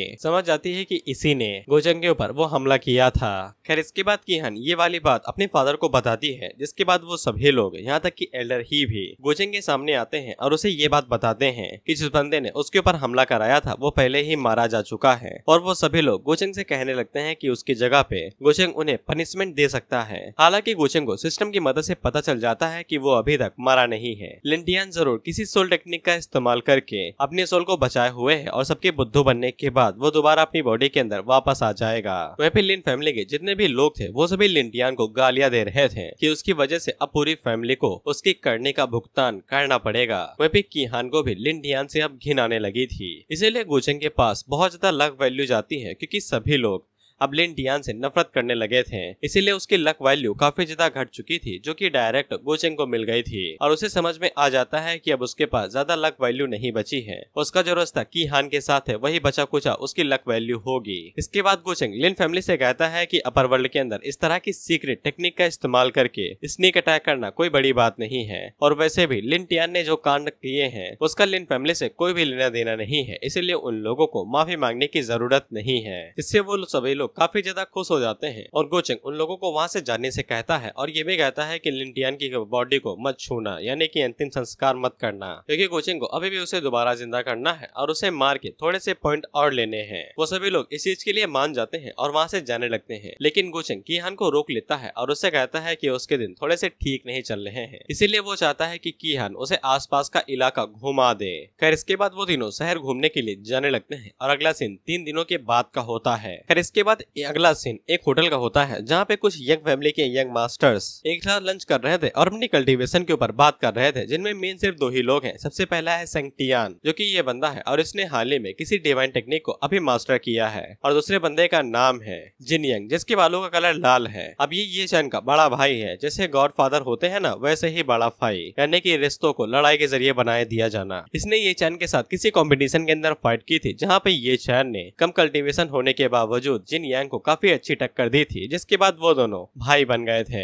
ये लोग यहाँ पे ये चैन के बारे में ही बात कर रहे थे और जिन यांग को काफी ज्यादा गुस्सा आ रहा था कि गोचेंग की वजह से उसकी जो गर्लफ्रेंड थी उसने उसे धोखा दे दिया। खैर ये लोग गोचेंग के बारे में बात कर ही रहे थे कि उसी टाइम पे वहाँ पे गोचेंग भी आ जाता है, इसके साथ कीहान और सोकिंग भी थी। और वो सभी लोग जैसे ही गोचेंग को देखते हैं तो वो लोग फैसला करते हैं कि जाके वो लोग गोचेंग को अपनी रिस्पेक्ट देंगे, क्योंकि अभी गोचेंग लोअर वर्ल्ड के अंदर सबसे पावरफुल और सबसे रिस्पेक्टफुल बंदों में से एक है। हालांकि जिन यांग जैसे ही उसे देखता है तो फिर उसकी हालत खराब होने लगती है, क्योंकि वो इन हालातों में बिल्कुल भी गोचेंग के साथ टकराना नहीं चाहता है। इसके बाद गोचेंग साइड में आ जाता है और वहाँ का नजारा देखने लगता है। साथ ही में गोचेंग वहाँ पे अपर वर्ल्ड और लोअर वर्ल्ड के बारे में कुछ बातें कहता है और उसकी बातें कविता की तरह थी। इसे कीहान काफी ज्यादा खुश हो जाती है, तो फिर गोचेंग उसे ऑफर देता है क्या वो भी उसके साथ अपर वर्ल्ड के अंदर आना चाहेगी। हालांकि कीहान अभी मना कर देती है, ये कहते हुए कि उसकी ये काबिलियत नहीं है कि वो अपर वर्ल्ड के अंदर अंदर जा सके। इसके बाद गुचेंग कीहान से कहता है कि उसे अपने छोटे भाई की बॉडी के ऊपर काफी अच्छे से नजर रखनी चाहिए, क्योंकि उसे अपर वर्ल्ड की कई सारी टेक्निक्स के बारे में पता है जहाँ पे लोग मरने के बाद भी दोबारा जिंदा हो जाते हैं। इसे कीहान को समझ में आ जाता है कि गुचेंग यहाँ पे क्या कहना चाहता है और वो काफी ज्यादा घबरा जाती है। गुचेंग उसे कहता है कि उसे बस इस बात के ऊपर शक है, वो बस इतना चाहता है कि कीहान ज्यादा अटेंशन दे उसकी बॉडी के ऊपर। वहीं पे गुचेंग अपने मन के अंदर सोचता है कि अगर एक बार कीहान लिन डियान को वापस जिंदा होते हुए देख लेगी तो फिर लिन डियान के पास कोई भी लक वक्त नहीं बचेगा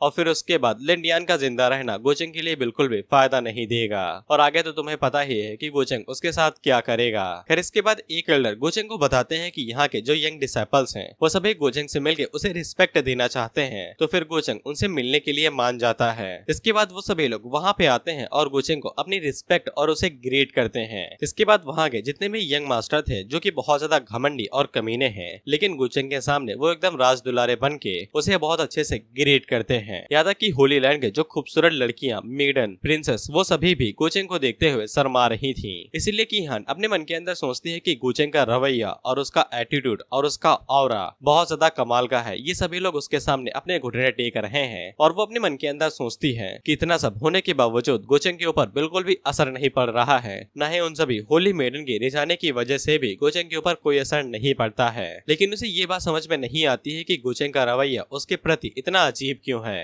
वहीं पे गुचेंग ये सब कुछ जानबूझ के कर रहा था, क्योंकि अगर वो सूकिंग और कीहान को अपनी तरफ रखेगा तो फिर उसके लक पॉइंट वो बढ़ते रहेंगे। लक पॉइंट की मदद से वो सिस्टम के मॉल से अपने लिए कुछ भी खरीद सकता है, पिल टेक्निक वगैरह वगैरह, और डेस्टिनी वैल्यू की मदद से वो अपने लक को बढ़ा सकता है कि यानी कि फेट और मिशन कितने ज्यादा आएंगे। साथ ही में उसका जीना मरना भी इसी के ऊपर डिपेंड करेगा। वहीं पे गुचेंग को हाल ही में पता चला था कि कीहान के पास अल्केमी का भी टैलेंट है जो उसके लिए काफी ज्यादा फायदेमंद रह सकता है। इसीलिए वो मॉल से एक ऐसा मैनुअल खरीद लेता है जो कि ज्यादा महंगा तो नहीं था, लेकिन वो कीहान के लिए बहुत बड़े खजाने से कम नहीं है। और गुचेंग इस मैनुअल को कीहान को देके अपना ट्रस्ट और भी ज्यादा बिल्ड करना चाहता था, बेसिकली उसे अपना गुलाम बनाना चाहता था। उसी टाइम पे गुचेंग के पास सिस्टम की तरफ से एक नया मिशन आता है जो कि ये चैन के बड़े भाई के लिए था कि उसकी जो औकात है उसे राउंड के रख दो। वहीं पे गुचेंग को ये भी समझने में देर नहीं लगती है कि वो इन नमूनों में से ही कोई एक है। इसके बाद गुचेंग अपने उसी सपोर्टर जो कि अभी तक उसे गाइड करते हुए आया था सुकिंग वाले इलाके के अंदर, वो उसे जिन यांग के बारे में कुछ पूछने लगता है, लेकिन सपोर्टर के पास भी कोई भी जानकारी नहीं थी, जिससे वो सभी लोग घबराने लगते हैं क्योंकि गुचेंग अब गुस्से में लग रहा था। उसी टाइम पे वहाँ पे एक बंदा था जो कि बायुवे का होली सन था और उसे याद आता है कि जिन चैन ही अभी ये चैन के बंदे के बारे में बात कर रहा था और वो जिन यांग की तरफ इशारा करते हुए कहता है कि इसे ये चैन के बारे में काफी कुछ पता होगा क्योंकि ये अभी इसी बारे में बात कर रहा था। इसके बाद गुचेंग भी जिन यांग से कहता है कि बताओ तुम्हारा क्या रिश्ता है उस भड़वे के साथ। इसके बाद सभी लोग जिन यांग की तरफ देखने लगते हैं और गुचेंग उसे पूछता है क्या तुम उस बंदे को जानते हो जिसको मैं अभी ढूंढने की कोशिश कर रहा हूँ। जिन यांग आगे से कोई भी जवाब नहीं देता है और बातों को इधर उधर घुमाने की कोशिश करने लगता है। तो फिर गुचेंग वहाँ पे अपनी पावर का हल्का सा नमूना दिखाता है तो वो पूरी जगह पावर से भर जाती है और वो सभी लोग कांपने लगते हैं। जिन यांग इस बात को एक्सेप्ट कर लेता है कि वो ये चैन को जानता है। तो फिर गुचेंग उसे पूछता है कि अभी वो कहाँ पे है, लेकिन जिन यांग बताने से मना कर देता है कि वो अभी कहाँ पे है। इस पे बायो फैमिली का होली सन आगे से जी यांग को डिफेंड करने की कोशिश करने लगता है, लेकिन जी यांग वहाँ पे डिफेंड होना नहीं चाहता था। इसीलिए वो वहाँ पे ये चैन के बारे में कहते हुए कहता है कि उसकी कोई भी गलती नहीं है और वो उसके कैरेक्टर को अच्छे से जानता है, इसीलिए गुचेंग और ये चैन के बीच में कोई गलतफहमी हो सकती है। तो फिर गुचेंग को वहाँ पे बहुत ज्यादा गुस्सा आता है और वो अपनी पावर्स को रिलीज करते हुए उसे कहता है तुम्हें क्या लगता है कि तुम मुझसे कुछ कहने के लायक भी हो।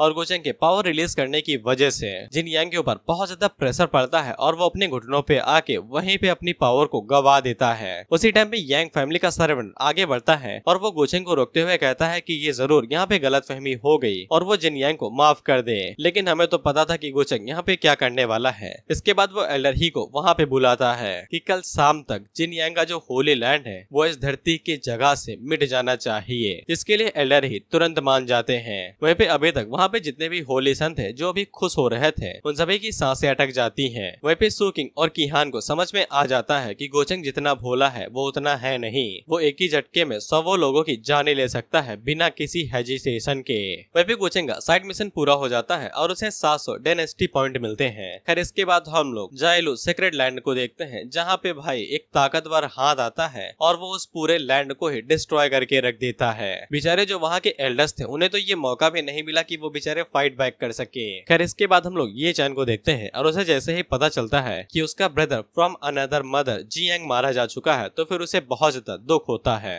और वो आगे से फैसला कर लेता है कि वो गोचेंग को मार के ही रहेगा। उसी टाइम पे सीनियर सिस्टर बाहर निकलती है जो कि ये चैन को थोड़ी सी एडवाइस देने वाली थी, लेकिन ये चैन उनसे साफ कह देता है कि अगर वो यहाँ पे ये कहने के लिए आई है कि वो गोचेंग के साथ अभी ना भिड़े तो ऐसा नहीं होने वाला है। जैसे ही उसे सेक्रेट रियलम के मास्टर से उसके डिमोनिक वेपन को अपने हाथों में ले लेगा तो वो पक्का गोचेंग को मार डालेगा। इसके बाद हम लोग गोचेंग, कीहान और सुकिंग को देखते हैं जहाँ पे गोचेंग कीहान के सर को सहलाते हुए कहता है क्या मैंने तुम्हें कुछ ज्यादा डरा दिया, जिसपे कीहान आगे से कहती है कि उसने कभी भी गोचेंग के ऐसे रूप को नहीं देखा था। जिसपे गोचेंग आगे से उसे वही एल्केमी मैनुअल देते हुए कहता है कि ये उसकी तरफ से सॉरी का टोकन है। कीहान उस मैनुअल को तुरंत अपने पास रख लेती है और कहती है कि उसे इसी चीज की जरूरत थी। वहीं पे सुकिंग भी गोचेंग से कहती है कि वो भी डर गई थी, लेकिन गोचेंग उसे कोई भी भाव नहीं देता है और कहता है कि आज रात का मून इतना भी बुरा नहीं है। अगला सीन कुछ दिनों के बाद का होता है जहाँ पे लिन फैमिली को बहुत ज्यादा इज्जत मिल रही थी और कई सारी बाकी फैमिली भी उनके साथ एसोसिएट कर रही थी।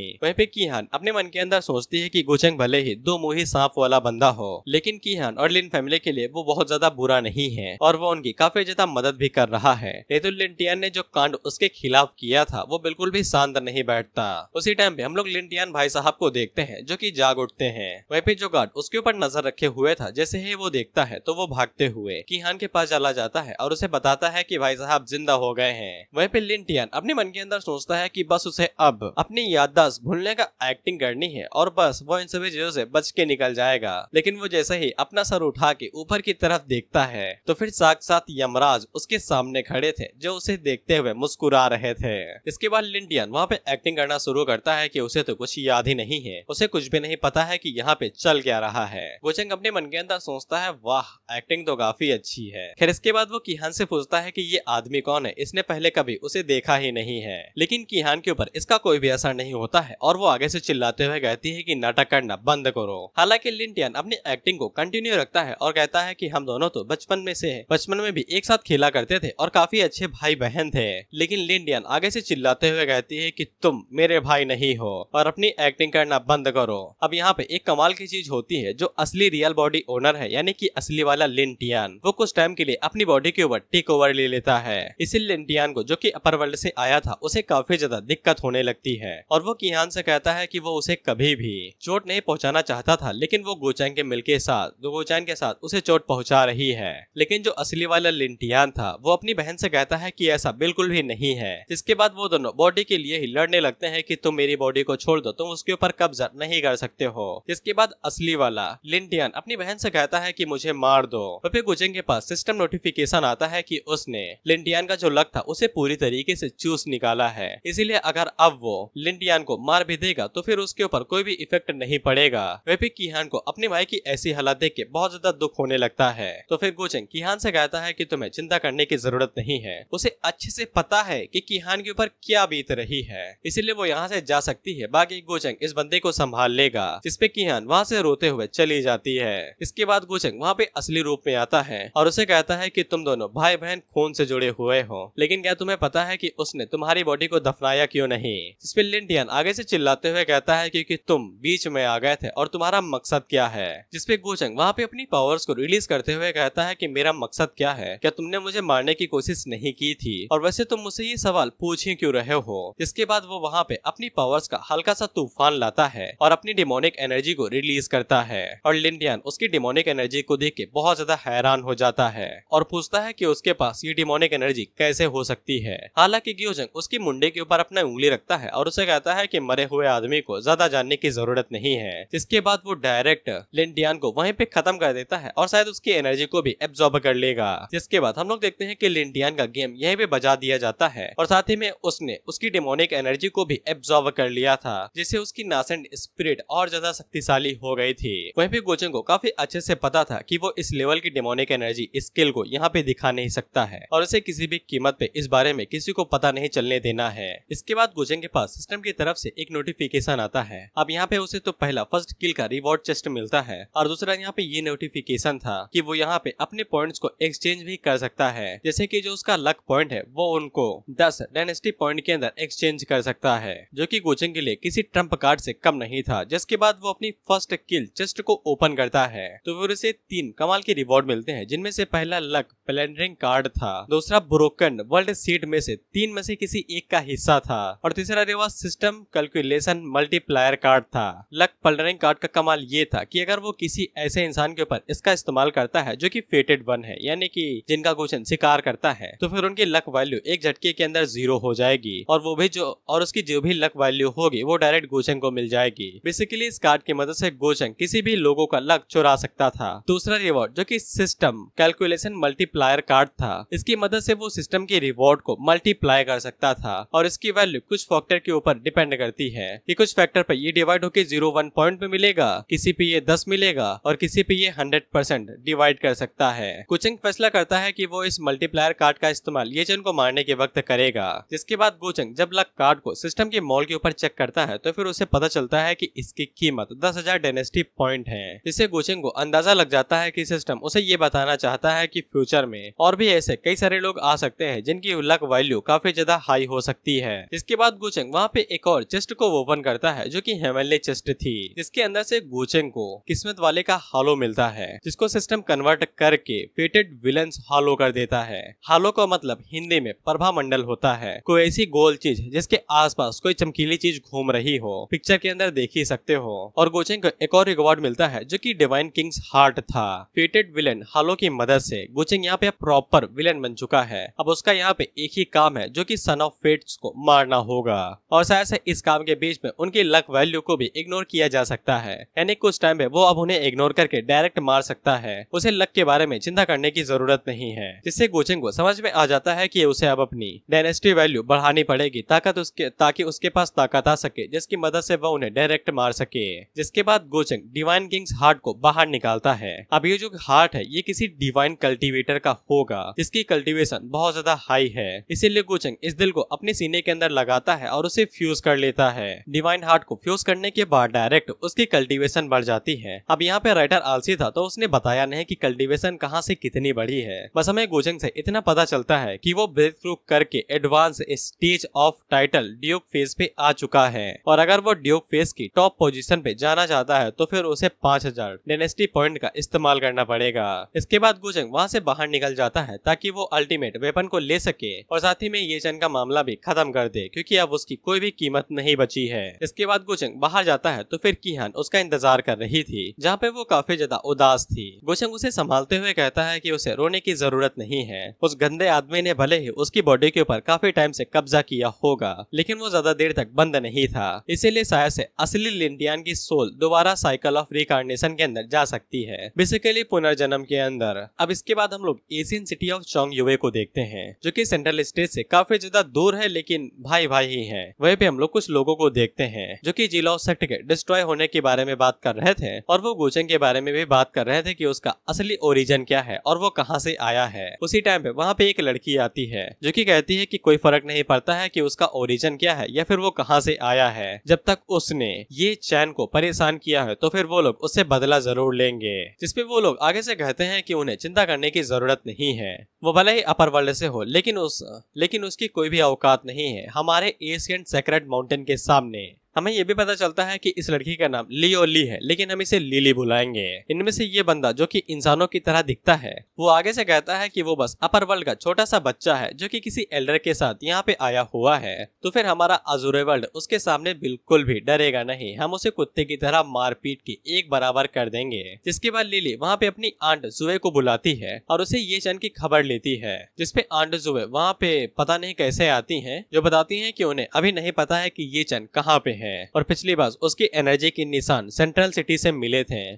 सेंट्रल स्टेट से। जिस पे लिली आगे से कहती है कि ये चैन काफी ज्यादा सफर किया है। अब देखो आंट जुए यहाँ पे लिली को काफी अच्छे से समझाती हैं कि वो एक फिनिक्स की तरह पैदा हुई हैं और उन्हें 9 आसमानों के ऊपर जाके चीखों से चिल्लाना है और उसे किसी भी टाइम अपर वर्ल्ड के अंदर जाना ही पड़ेगा और ये चैन कभी भी इस देखे के अंदर फॉल्स गॉड फेस तक पहुंच ही नहीं पाएगा। फेस का मतलब रियलम समझ लो या फिर स्टेज। इसीलिए वो ये चाहती है कि वो ये चैन का पीछा छोड़ के वापस अपर वर्ल्ड के अंदर चली जाए। अब देखो यहाँ पे लिली का ये चैन के ऊपर अटूट विश्वास था, इसीलिए वो बिल्कुल भी ये चैन को यहाँ पे छोड़ने नहीं वाली थी और उसे पक्का यकीन था कि वो भी 9 आसमानों के ऊपर केचुए की तरह चिल्लाएगा। आंट जुए दोबारा उन्हें समझाती है कि उसका जो सर्वेंट है ना, उसके पास 30,000 साल का एक्सपीरियंस है और तुम्हें क्या लगता है कि ये चैन की एबिलिटी उस ओल्ड सर्वेंट के सामने क्या होगी। लेकिन उन सभी लोगों को इससे घंटा फर्क नहीं पड़ता था और उन्हें अभी भी लग रहा था कि ये लोग गु चेंग और उसके ओल्ड सर्वेंट को आसानी के साथ हरा सकते हैं। तो फिर आंट जुए भी वहाँ पे हार मान लेती हैं और वो सिर्फ लिली से कहती हैं कि वो किसी को भी उसे चोट पहुंचाने नहीं देंगी। और मैं एक चीज अलग से बताना चाहता हूँ, आगे जो पैनल है ना वो बहुत ज्यादा कमाल का होने वाला है। ये सभी लोग यहाँ से बहुत कॉन्फिडेंस में जा रहे हैं, लेकिन जब ये वहाँ से लौट के आएंगे ना तब इन्हें PTSD डिसऑर्डर हो जाएगा, पास्ट ट्रॉमेटिक स्ट्रेस डिसऑर्डर, अतीत में हुई पुरानी और खतरनाक चीजों का तुम्हें डेली लाइफ में सताना। इधर हम लोग गुचेंग को देखते हैं जिसे सब कुछ पता था या फिर अंदाजा लग गया था। वह भी किहान अपनी स्किल दिखाती है तो फिर उसकी एल्केमी स्किल काफी ज्यादा अच्छी थी और गुचेंग उसकी तारीफ करता है। और उसी टाइम पे वहाँ पे बहुत ज्यादा बिजलियां गड़गड़ाने लगती है, यानी कि वो सभी लोग यहाँ पे PTSD लेने आ रहे थे। वह पे लिन फैमिली की अभी जो पैट्रियार्च थे वो भाई बाहर आते हैं और पूछते हैं कि कौन उनकी फैमिली के अंदर जबरदस्ती घुसने की कोशिश कर रहा है। तो फिर वो सभी लोग अंदर घुसते हुए कहते हैं कि हम लोग यहाँ पे एशियंट सेक्रेट माउंटेन से आए हुए हैं, जल्दी से हमें अपनी रिस्पेक्ट दिखाओ। जिससे वो सभी लोग इस बात का नाम सुन के काफी ज्यादा घबरा जाते हैं, क्योंकि एशियंट सेक्रेट माउंटेन सेक्ट काफी ज्यादा पावरफुल सेक्ट है या फिर वर्ल्ड होगा। जिसके बाद लिली पैट्रिया से कहती है कि वो यहाँ पे गुचेंग से मिलने के लिए आई है और वो खुद को ये चैन की कजिन बताती है, यानी चचेरी बहन। वह पैट्रिया साफ मना कर देते हैं क्योंकि उन्हें काफी अच्छे से पता है कि गुचेंग की अगर मुंडी सटक गई तो वो एक ही बार में पूरी लिन फैमिली निकल जाएगा। उसी टाइम पे एक बंदा आगे बढ़ता है जो कि पैट्रियार्च के सर के ऊपर उंगली रखता है और उससे कहता है कि अजूरे वर्ल्ड के अंदर तुम्हारी फैमिली की कोई भी औकात नहीं है। उसी टाइम पे जब वो ऊपर की तरफ देखता है तो ऊपर से बिजली रोशनी चमक रही थी और नीचे से एक एनर्जी की उंगली आती है जो कि स्यू से उस बंदे के ऊपर गिरती है और वो बंदा वहीं पे गायब हो जाता है। उसका प्रेशर और पावर इतना ज्यादा था कि वो सभी लोग कांप जाते हैं कि अचानक से यहाँ पे क्या हो गया। और जब लोग सामने देखते हैं तो फिर वो बंदा वहाँ से गायब ही हो गया था, ना हड्डी ना खून, कुछ भी नहीं। और तभी अंदर से गुचेंग की आवाज आती है जो कि उन लोगों से कहता है कि उन्हें अंदर आने दो। अब मैं इस अटैक को भाई शब्दों में डिस्क्राइब नहीं कर सकता। जब मैंने पहली बार इसे पढ़ा था ना तब मैंने बस एक ही चीज सोची थी कि भाई ने डिलीट बटन दबा दिया है। इसके बाद हम लोग उस बंदे की मास्टर या फिर सर्वेंट को देखते हैं जो कि आगे से रोने गाने लगती है कि उसका यंग मास्टर बेफालतू में ही मारा गया। वहीं पे वो सभी लोग जो कि अभी गुचेंग को कुत्ते की तरह पीटने की बात कर रहे थे, उन सभी लोगों के भी पसीने छूट जाते हैं क्योंकि उसकी पावर से जो एनर्जी निकली थी वो किसी ऑर्डिनरी रियलम की नहीं थी, वो किंग फियस की थी। वहीं पे लिली को काफी ज्यादा गुस्सा आ रहा था और उसी के भी पसीने छूट रहे थे, लेकिन वो फिर भी अंदर जाने के बारे में सोच रही थी। वहीं पे हम लोग आंट जुए को देखते हैं जो कि जैसे ही लिन फैमिली के अंदर घुसी थी वैसे ही उनकी मूवमेंट्स को एक ही जगह पे रोक दिया गया था, वो भी सिर्फ ऑरा का इस्तेमाल करके, जबकि वो खुद गॉड रियलम पे थी, यानी कि किंग रियलम से भी ऊपर के लेवल पे। जिससे उन्हें समझ में आ जाता है कि लिन फैमिली के जो इंसेक्टर है उनकी power already divine king realm तक पहुंच चुकी है। वहीं पे जो उंगली से ताकत निकली थी उसकी भी power title king face level पे थी, यानी कि वो किंग रियलम की तरफ आगे बढ़ रहा है। और हाँ, गुचेंग अभी तक अपनी कल्टीवेशन और अपने रियलम को छुपा रहा है, उसे कम दिखा रहा है। बाकी उसकी असली पावर तो कौसी गॉड लेवल पे है। वहीं पे आंट जुए को समझ में आ जाता है कि अगर सर्वेंट की पावर डिवाइन किंग रियलम पे है और अगर उस बंदे का नाम गु है तो फिर गुचेंग को पक्का उस क्लैन से होना चाहिए। और उन्हें समझ में आ जाता है कि अगर लिनी ने गुचेंग को यहाँ पे बुरी तरीके से उदास और गुस्सा दिला दिया तो लिली का यहाँ से जिंदा जा पाना मगरमच्छ से पानी के अंदर फाइट करने के बराबर होगा। बल्कि वो लोग इस मौके का फायदा उठा के गुचेंग के साथ अच्छा रिश्ता बिठा सकते हैं। इसीलिए आंट जुए उनके अंदर जाने से पहले ही सामने आ जाती हैं, जो कि लिली को दोबारा समझाने लगती हैं कि ये मामला पूरी तरीके से गलत फहमी हो सकती है। वहीं पे एल्डर ही को समझ में आ जाता है कि आंट जुए बहुत ज्यादा चालाक औरत है और वो यहाँ पे इन सभी चीजों को एक अच्छी चीज में बदलने की कोशिश करने लगी है। वहीं पे गुचेंग को ये चेन की कजिन के बारे में पता चलता है जो कि किसी एशियंट फैमिली से है और उसकी ब्लड लाइन भी काफी ज्यादा कमाल की है। और अगर तुम लोग यहाँ पे गुचेंग को हटा दो, यानी कि उसके नजरिए से देखना बंद कर दो और ये चेन के नजरिए से देखो, तो वो यहाँ पे किसी कल्टीवेशन मानवा के मेन कैरेक्टर से कम नहीं है। वहीं पे सुकिंग गुचेंग से पूछती है क्या तुम उन सभी लोगों को निपटाने वाले हो। गुचेंग उससे कहता है क्या यार मैं तुमको सीरियल किलर दिखाई देता हूँ क्या, जो बेफालतू में ही लोगों को जान से मार देता है। और इसके बाद वो बाहर जाते हुए कहता है कि चलो अब उन लोगों से मिल ही लेते हैं। जिसके बाद गुचेंग बाहर निकलता है और उन लोगों से मिलता है जाके। वहीं पे आंट जुए जैसे ही गुचेंग को देखती है तो फिर उन्हें पक्का पता चल जाता है कि ये पक्का गु फैमिली का ही है, यानी कि गुचेंग और उसके फादर दोनों एक जैसे ही दिखते हैं। आगे से देखा है मैंने, वह भी लिली का रवैया अभी बिल्कुल भी ठीक नहीं था और वो गोचेंग से बहुत ज्यादा अकड़ और बदतमीजी से बात कर रही थी। वह पे गोचेंग जब लिली को चेक करता है तो फिर उसे पता चलता है कि लिली के पास लक वैल्यू 800 से भी ज्यादा है और वो अपने मन के अंदर सोचता है कि साला ये चैन की वैल्यू लड़कियों के मामले में कुछ ज्यादा ही अच्छी है, लड़कियां उसके लिए मर मिटने को भी तैयार है। फिर इसके बाद आंट जुए आगे बढ़ती है और गोचेंग को अपने बारे में बताती है कि लिली ये फैमिली से है और वो अपर वर्ल्ड के अंदर लोअर वर्ल्ड के अंदर किसी काम से आई है और उसे यहाँ पे उसको प्रोटेक्शन के लिए लगाया गया है। और वो गोचेंग से रिक्वेस्ट करती है कि गोचेंग इस मामले को अपने दिल पे ना ले क्योंकि वो लोग यहाँ पे उसे गुस्सा दिलाने के लिए नहीं आए हैं। हालांकि लिली अभी भी आंट जुए से कह रही थी कि वो कुछ ज्यादा ही मक्खनबाजी कर रही है। आंट जुए के पसीने छूटने लगते हैं और वो लिली को समझाते हुए कहती है कि ये पक्का एक गलत फहमी है और उन्हें यहाँ पे इस चीज को बढ़ावा नहीं देना चाहिए जिससे दो फैमिलीज के बीच में बवाल हो सके और विवाद हो जाए। और हाँ, गोचेंग की फैमिली भी कोई ऐरी गैरी फैमिली नहीं है, अपर वर्ल्ड के अंदर वो सबसे पावरफुल फैमिलीज में से एक है। खैर गोचेंग आंट जुए से पूछता है कि आप यहाँ पे क्यों आई हैं और कुछ ज्यादा ही मीठे तरीके से बात कर रही हैं। तो फिर आंट जुए गोचेंग को जवाब देने से पहले उससे बड़े प्यार और निर्मलता से पूछती हैं क्या वो गो फैमिली से है, जो कि पुरानी से पुरानी गो फैमिली है। लेकिन लिली भी एक एशियन फैमिली से आती है जो कि एक इमोर्टल क्लैन है ये फैमिली, और वो दोनों फैमिलीज काफी अच्छी दोस्त पुराने टाइम से रही आई हैं। इससे अज़ूरे वर्ल्ड वाले लोग काफी ज्यादा हैरान हो जाते हैं क्योंकि वो लोग गोचेंग को ऐरा गैरा समझ रहे थे, जबकि गोचेंग तो किसी एशियन फैमिली से भी ज्यादा अव्वल दर्जे की फैमिली से आता है। वहीं पे लिली का मुंह बनते हुए उसका मुंह चढ़ते जा रहा था। वहीं पे गोचेंग आगे से कहता है कि इसीलिए मिस लिली यहाँ पे बिना किसी डर के घुसते चली आई क्योंकि उनके पीछे किसी इमोर्टल फैमिली का हाथ जो था।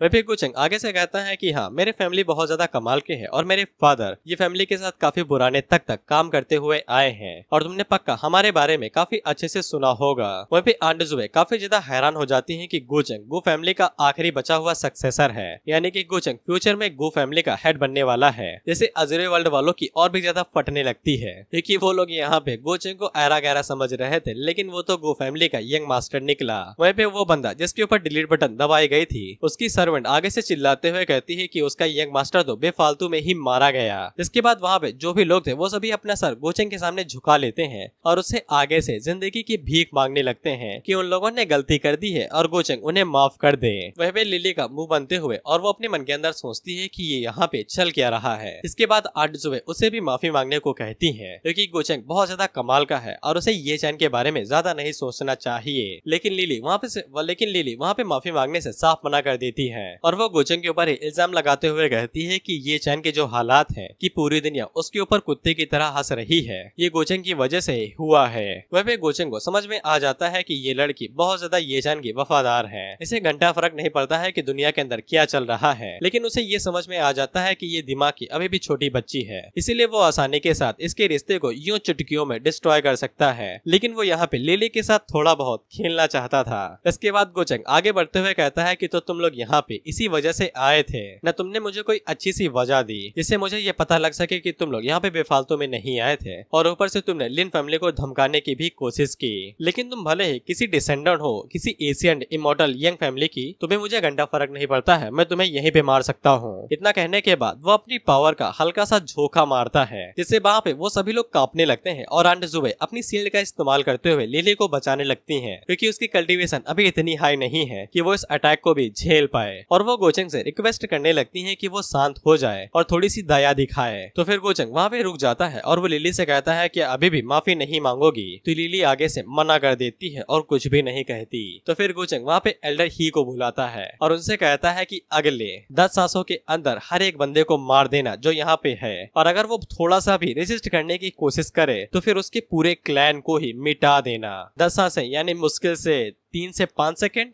जिसके अगले सीन में हम लोग देखते हैं कि वो सभी लोग लिली से भीख मांगने लगते हैं कि अब हमारी जिंदगी तुम्हारे ही हाथों में है। वहीं पे लिली गोचेंग से कहती है कि तुम बहुत ज्यादा घटिया हो, लेकिन गोचेंग को इसे घट्टा फर्क नहीं पड़ता है। जिसके बाद उसकी कुर्सी बाहर ही आ जाती है और वो उसके ऊपर बैठ के चाय पीने लगता है। वहीं पे आंट जुए लिली को समझाने की कोशिश करती है कि अगर गोचेंग को ये चैन को मारना होता तो उसके लिए कोई बड़ी बात नहीं थी, वो उसे चुटकियों में मसल के रख सकता था। यहाँ सच में कोई गलत फहमी हुई है, इसीलिए उसको पीछे हट के गोचेंग से माफी मांग लेना चाहिए क्योंकि वो दोनों ही बड़े क्लैन से आते हैं और उन्हें साथ में रहना चाहिए, लेकिन लिली ऐसा करने के लिए साफ मना कर देती है। वहीं पे गोचेंग एल्डर ही से कहता है कि 10 व्रत खत्म हो गई हैं, इसीलिए जल्दी से एक को खत्म कर दो। जिस पे एल्डर ही अपने हाथ को आगे की तरफ करते हैं और उनकी इंगली से एक एनर्जी बीम निकलती है जो कि एक बंदे के सीने के आर पार हो जाती है और वो नीचे गिर के वहीं पे मारा जाता है, जिससे वो सभी लोग बहुत ज्यादा हैरान हो जाते हैं, खास करके तो लिली। वहीं पे एक बंदा तेजी के साथ आगे बढ़ता है जो कि लिली का पैर पकड़ लेता है और उसे गिड़गिड़ाते हुए कहता है कि वो लोग यहाँ पे लिली के लिए आए थे और अगर लिली उनको ऐसे ही छोड़ देगी तो फिर वो सभी लोग यहीं पे मारे जाएंगे। वहीं पे दूसरा बंदा लिली से कहता है कि वो लोग यहाँ पे उसकी मदद करने के लिए आएंगे, लेकिन वो अपने ब्रदर के लिए यहाँ पे उन लोगों को थोड़ी ना सेक्रीफाइस कर देगी, उसे बस कुछ शब्द ही तो कहने हैं। तो फिर लिली को अपने घुटने टेकने ही पड़ते हैं, जिसके बाद वो ना चाहते हुए भी गोचेंग से माफी मांगती है और गोचेंग उसे माफ कर देता है। बड़ा दिल वाला जो है। वहीं पे वो दोनों भी काफी ज्यादा खुश हो जाते हैं और गोचेंग को शुक्रिया कहने लगते हैं। गोचेंग कहता है कि मुझे क्यों शुक्रिया कह रहे हो, तुम्हें तो मिस लिली को शुक्रिया कहना चाहिए, उनकी वजह से ही तो तुम लोग जिंदा बच पाए हो।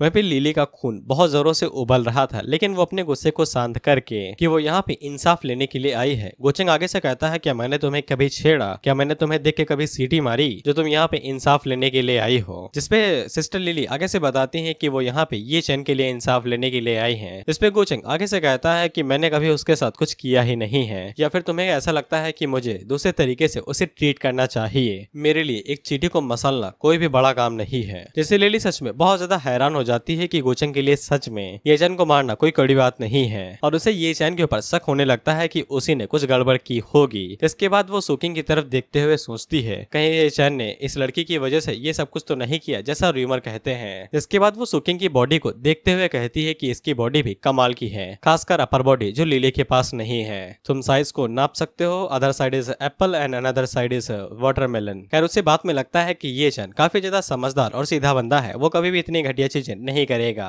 वहीं पे गोचेंग मजे लेते हुए अपने मन के अंदर सोचता है कि जितना भी तेज चलाना है चला लो, लेकिन कभी भी तुम्हें ये पता नहीं लगेगा कि मैंने उस चूहे को क्यों छोड़ा है। तो फिर लिली वहां के गोचेंग से ये पूछती है कि उसने लैंड ऑफ जाइलाओ को क्यों डिस्ट्रॉय कर दिया, वही जिनयांग के लैंड को। इस पे गोचेंग आगे से कहता है क्या मुझे ये तुम्हें बताना पड़ेगा कि मैंने एक चोटी वाले देश को क्यों डिस्ट्रॉय कर दिया, और क्या ये सच में जरूरी है कि मैं तुम्हें बताऊं कि मैंने ये क्यों किया था। जिसके बाद वो लिली को घूर के देखता है और उसके घूरने से ही लिली काफी ज्यादा घबरा जाती है, क्योंकि उसके घूरने से ही उसकी पावर रिलीज हो रही थी और लिली को भी समझ में आ जाता है कि गोचेंग जैसे किसी ताकतवर बंदे के लिए एक छोटे मोटे लैंड को डिस्ट्रॉय कर देना किसी चींटी के घर को डिस्ट्रॉय करने के बराबर ही है। और गोचेंग सच में ये चैन को मारना चाहता तो फिर अभी तक ये चैन जिंदा नहीं होता। और लिली को सच में लगने लगता है कि वो यहाँ पे बेफालतू में आई है और गोचेंग के लिए परेशानी खड़ी कर रही है। वह भी सिस्टम गोचेंग को बताता है कि उसने लिली के नजरिए को बदल दिया है, इससे ये चैन का लक फिर से डिक्रीज हो गया है। और गोचेंग इससे खुश हो जाता है क्योंकि वो जैसा सोच रहा था उससे और भी कई गुना ज्यादा अच्छा चल रहा है। इसके बाद लिली गोचेंग से सॉरी बोलती है और वहाँ से जाने लगती है। वहीं पे आंट जुए जाते हुए भी गोचेंग से कह के जाती हैं कि वो दोनों ही एक दूसरे को काफी अच्छे से जानते हैं और उनके कनेक्शन भी काफी ज्यादा अच्छे हैं, और अगर वो यहाँ पे लोअर वर्ल्ड के अंदर मिले हैं तो ये उनकी किस्मत ही होगी, यानी शादी वादी की बात हो रही है। जिसपे गोचेंग साफ इंकार कर देता है, ये कहते हुए कि उसे छोटी लड़कियों के अंदर बिल्कुल भी इंटरेस्ट नहीं है। जिससे लिली को बहुत बड़ा झटका लगता है और वो चिल्लाते हुए कहती है कि तुम्हारा क्या मतलब है। वहीं पे गोचेंग ने ये जानबूझ के कहा था क्योंकि उसे अच्छे से पता था कि लिली बहुत ज्यादा गर्व वाली बच्ची है, यानी कि प्राइड, और गोचेंग ने उसके घमंड को ये कह के तोड़ दिया है कि उसके अंदर लड़कियों वाली कोई क्वालिटी ही नहीं है। सिंपल सी बात है, अगर तुमने पनीर रोल ऑर्डर किया है और उसके अंदर पनीर ही नहीं है तो फिर तुम्हारे पनीर रोल खाने का फायदा ही क्या। फिर हम लोग गोचेंग को देखते हैं जो कि इस बारे में सोच रहा था कि ये चैन पक्का लिली से मिलेगा। जिसके बाद वो ये भी सोच रहा था कि पता नहीं सीक्रेट रियलम के अंदर वो कब जाएगा, और उसे बस इसी बात का इंतजार था कि कब वो सीक्रेट रियलम के अंदर जाता है, और उसे पहले से ही पता था कि ये चैन अभी कहाँ पे है। जिसके बाद हम लोग ये चैन को देखते हैं जो कि सीक्रेट रियलम के गेट के पास ही पहुंच चुका था।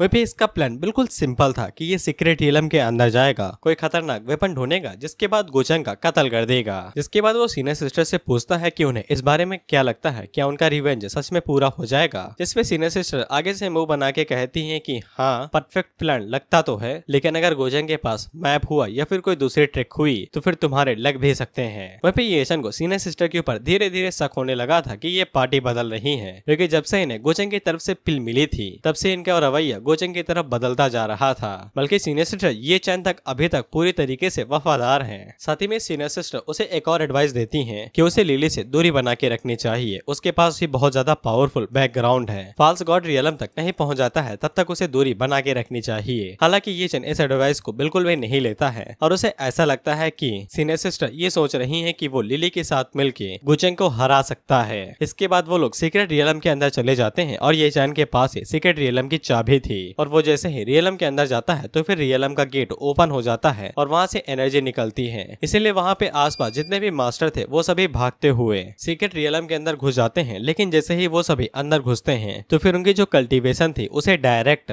सप्रेस्ड कर दिया जाता है, यानी कि कम कर दिया जाता है। वहीं पे हम लोग गुचेंग को देखते हैं जो कि सीक्रेट रियलम के पास ही पहुंच चुका था। एल्डर ही उसे बताते हैं कि जिन लोगों की भी स्टेज माइटी पावर फेज से नीचे की है उनकी कल्टीवेशन को घटा दिया जा रहा है। गुचेंग को इस बारे में सबसे पहले से ही पता था कि ये रियलम खास तौर पे ये चैन के लिए ही बनाई गई थी क्योंकि वो अभी तक माइटी पावर फेज तक ही नहीं पहुंच पाया था। वहीं पे गुचेंग को क्या ही फर्क पड़ता था उसकी लेवल वो लोग कितना ज्यादा कम कर देंगे। इसके बाद वो सभी लोग भी नीचे उतर आते हैं और गुचेंग अपने लोगों को लेके सीक्रेट रियलम के अंदर चला जाता है। इसके बाद अगला सीन डायरेक्ट ये चैन का होता है जहाँ पे हम देखते हैं कि वो शिकार कर रहा था और उसी टाइम पे उसके पास लिली और उसके बाकी साथी लोग आते हैं। वहीं पे चंद भाई साहब जैसे ही लिली को देखते हैं तो उनकी आंखों के अंदर हम लोग मोहब्बत का कीड़ा देख पाते हैं। वहीं पे आंट जुए जैसे ही ये चैन को देखते हैं तो उसे गाली देने लगती है कि उसके पास कोई भी क्वालिफिकेशन नहीं है लिली के साथ रहने की। वहीं पे ये चैन आंट जुए से कहता है कि उनके शब्द कुछ ज्यादा ही नुकीले हो रखे हैं, जिसपे आंट जुए भी उसे तगड़ा जवाब देते हुए कहती है कि तुम जैसे कीड़े कभी भी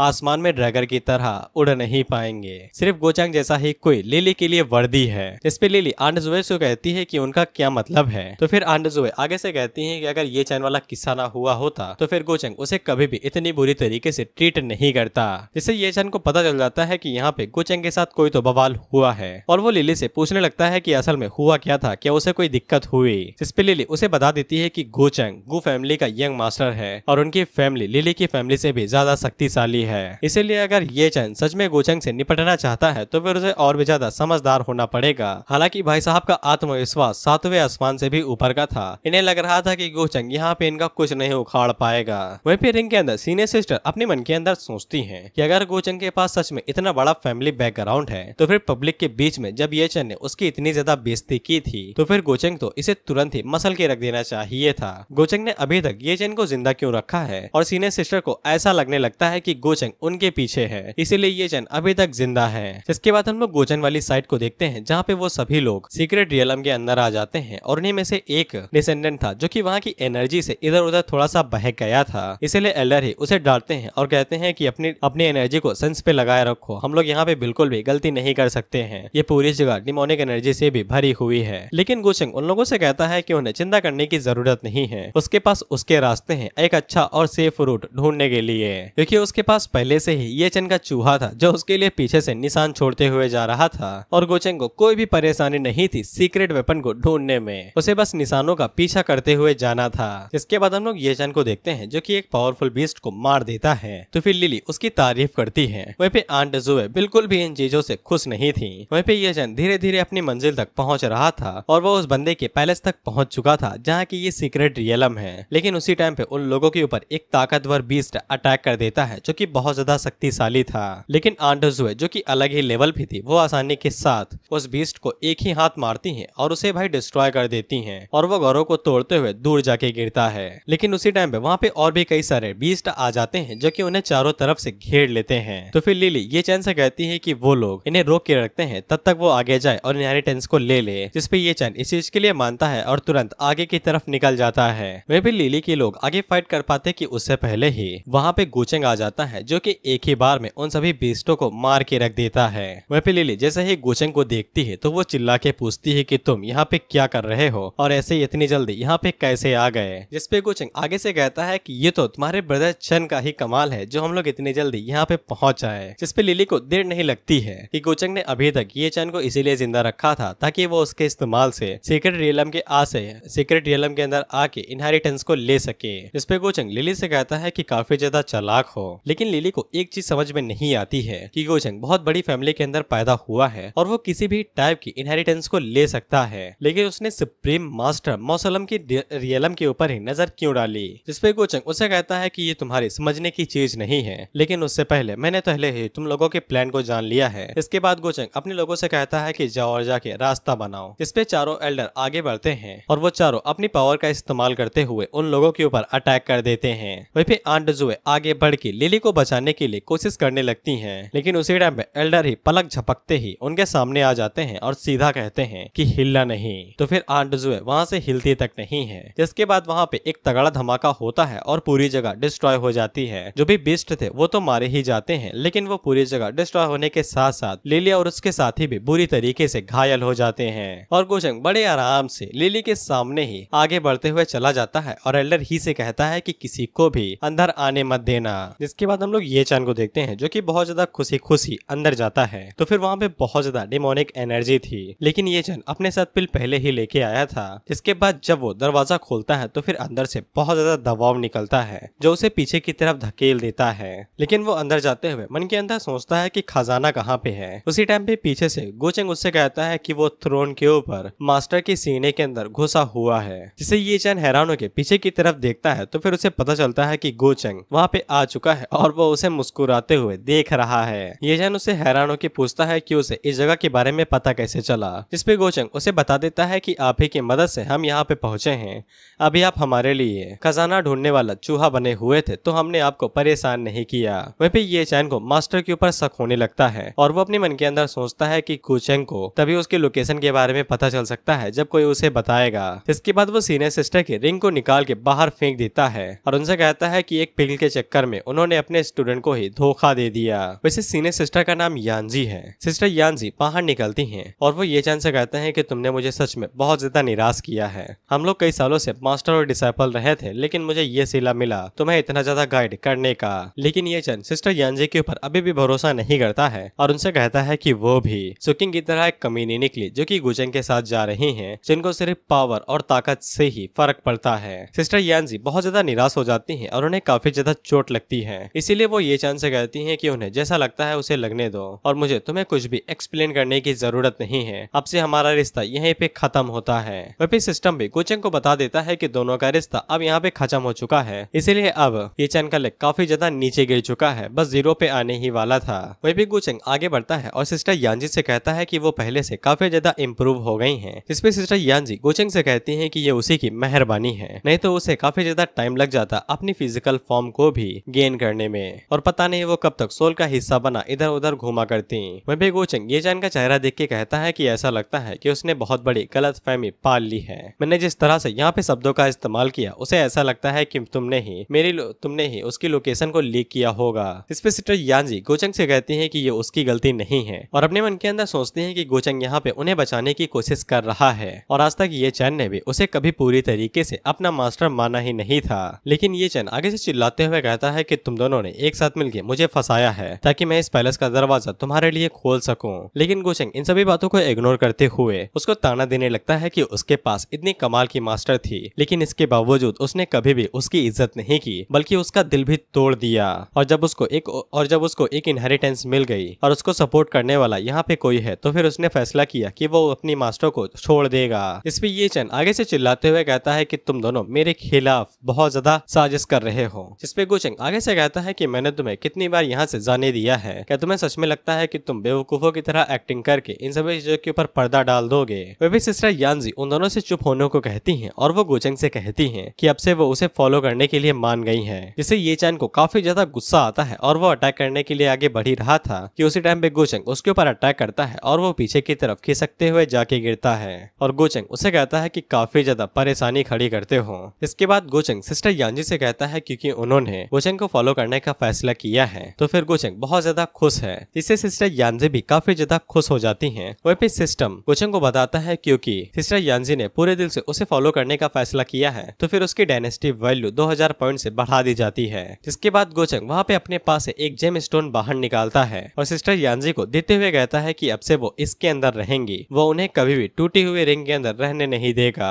उसी टाइम पे ये चन खड़ा हो जाता है जो कि अपनी सॉर्ड या फिर सील को बाहर निकालता है तो फिर उसके अंदर से बहुत ज्यादा एनर्जी रिलीज होती है। वहीं पे गोचंग सिस्टर यांजी से कहता है कि वो इस सोल नटरिंग जेड के अंदर रहे जेम स्टोन, तब तक वो यहाँ का सब कुछ संभाल लेगा। वह भी सिस्टर यांजी जाने से पहले गोचंग को बता के जाती हैं कि उसके हाथों के अंदर जो की है वो यहाँ की सभी एरे को कंट्रोल करने में उसकी मदद करेगी। उसके हाथों में कमाल की ताकत है, इसीलिए गोचंग को सावधान रहना चाहिए। वहीं पे हम लोग ये चैन को देखते हैं जो कि अपनी एनर्जी का इस्तेमाल करके वहाँ पे स्पिरिचुअल बॉडी बना लेता है और इसी उसी का इस्तेमाल करते हुए गोचंग के ऊपर अटैक करने के लिए ताकत के साथ आगे बढ़ रहा था। उसी टाइम पे गोचंग अपनी पावर को रिलीज करते हुए कहता है कि यहाँ के ट्रैप्स मेरा एक बाल भी नहीं उखाड़ सकते हैं। जिसके बाद गोचंग भी वहाँ पे अपनी पावर्स को रिलीज करता है और अपनी स्पिरिचुअल बॉडी को बना लेता है, जो कि ये चैन की स्पिरिचुअल बॉडी को आसानी के साथ रोक लेती है। और उसी टाइम पे वो जो अल्टीमेट वेपन था वो भी आगे से हिलने लगता है। ये चैन पूछता है कि उसे क्या हुआ, लेकिन गोचंग उससे कहता है कि मरते हुए आदमी को ज्यादा जानने की जरूरत नहीं है। इसके बाद गोचंग की स्पिरिचुअल बॉडी आगे बढ़ती है और वो अटैक करने ही वाली थी कि उसी टाइम पे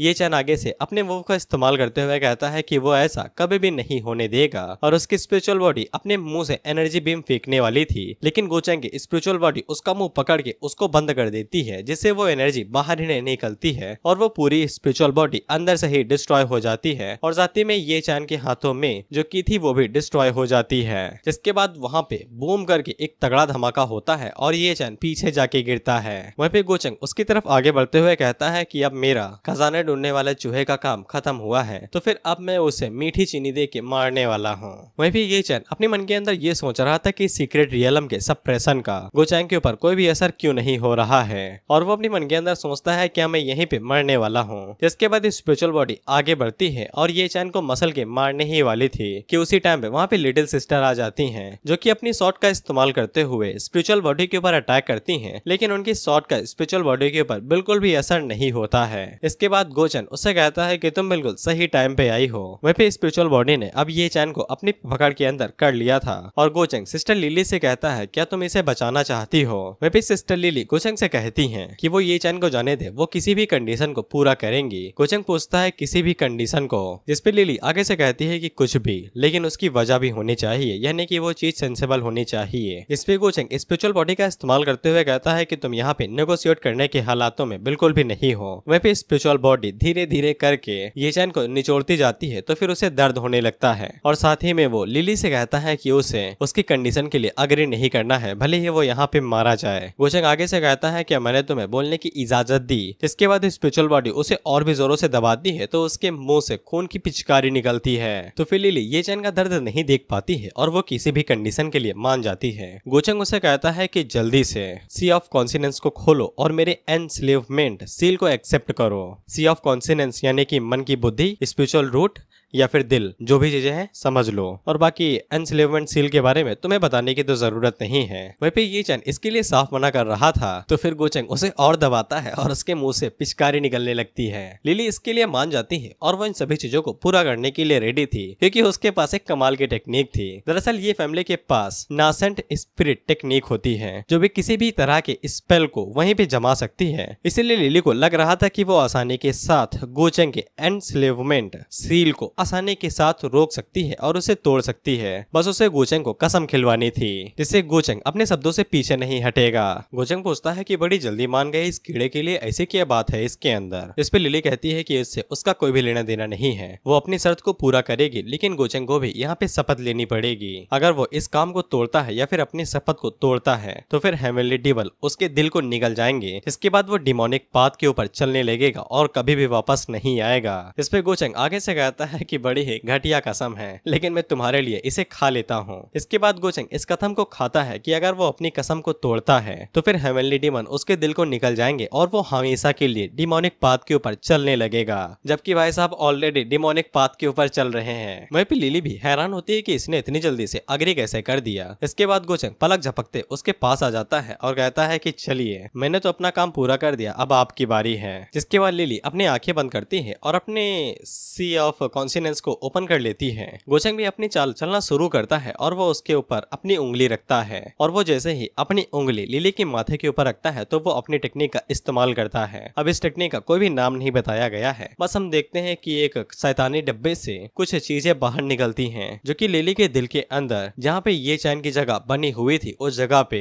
गोचंग आ जाता है और ये सभी चीजें लिली के दिल और दिमाग के ऊपर हावी हो जाती हैं, बेसिकली उसके अंदर बस जाती हैं और हावी हो जाती हैं। साथ ही में जो स्लेव मार्क था वो भी उसके माथे से गायब हो जाता है। लिली हैरान होकर गोचंग से पूछती है कि तुमने मेरे साथ क्या किया है। गोचंग उससे कहता है कि मैं तुम्हारे साथ क्या करूंगा, वह किया है जो हम लोगों ने डिस्कस किया था। इस पे लिली उसे कहती है कि अब तो तुम्हें ये जान को छोड़ देना चाहिए। इस पे गोचंग आगे से कहता है कि तुमने अभी मुझे क्या बुलाया। तो फिर स्लेव सील की वजह से वो गोचंग को अपना मास्टर बुलाती है, जिससे वो खुद ही हैरान होकर होकर अपने मुंह के ऊपर हाथ रख लेती है और अपने मन के अंदर सोचती है कि ऐसा क्या वो सील की वजह से हो रहा है। इस पे गोचंग उसे बताता है कि एनस्लेवमेंट सील कोई नॉर्मली चीज नहीं है और गोचंग ने जिस टेक्निक का इस्तेमाल किया है उसे कोई पियरलेस एक्सपर्ट भी पहचान नहीं सकता है जब तक वो पूरी तरीके से सी ऑफ कॉन्शियस को चेक न कर ले। और इस टेक्निक की वजह से धीरे धीरे करके वो आज के दिन में जो हुआ है उसे भूल जाएगी और वो समय के साथ साथ गोचंग की एक ऐसी लॉयल सर्वेंट बन जाएगी जो उसे किसी भी चीज के लिए मना नहीं करेगी। वहीं पे ये चन आगे से चिल्लाने लगता है कि वो बहुत ज्यादा कमीना और घटिया है। गोचंग उसे कहता है कि मर रहे हो तो क्यों बीच फालतू में उंगली कर रहे हो, लेकिन ये चन को समझ में नहीं आता है कि इसने तो कसम खाई थी, अभी तक इसे कुछ हुआ क्यों नहीं। इसके बाद गोचंग उसे और भी जोरों से दबाने लगता है। तो फिर गोचंग उसे बताता है कि हेवनली डीमन मेरे दिल को निगल जाएंगे और मैं डिमोनिक पाथ के ऊपर हमेशा के लिए चलता रहूंगा। गोचंग उसे बताता है कि मेरे लिए हेवनली डीमन बस उन डोर स्टेप के दरवाजों वाली चीजों की तरह है जो मेरे सामने आके मेरे लिए कुछ चीजें डिलीवर करके जाती हैं। बाकी मैं तो खुद ही एक ऐसा डीमन हूँ जो कि हमेशा के लिए डिमोनिक पाथ के ऊपर चल रहा है। इसे ये चैन की अब फटके चार होने लगती है और वो लिली से बचाने की भीख मांगने लगता है। उसी टाइम पे सिस्टम गोचंग को बता देता है कि अब उसकी लक वैल्यू 0 हो चुकी है, अब वो इसे मार सकता है। तो फिर गोचंग बिल्कुल भी देरी नहीं लगाता है और सुप्रीम बॉडी का इस्तेमाल करके उसे इतनी जोर से निचोड़ता है कि उसकी बॉडी का चूरा बन जाता है और गोचंग वहीं पे मारा जाता है। वहीं पे लिली को ये चैन की मौत से भी दुख नहीं हो रहा था और उसे हल्का सा भी दुख नहीं फील हुआ था, यहाँ तक कि वो गोचंग से भी नफरत नहीं कर पा रही थी।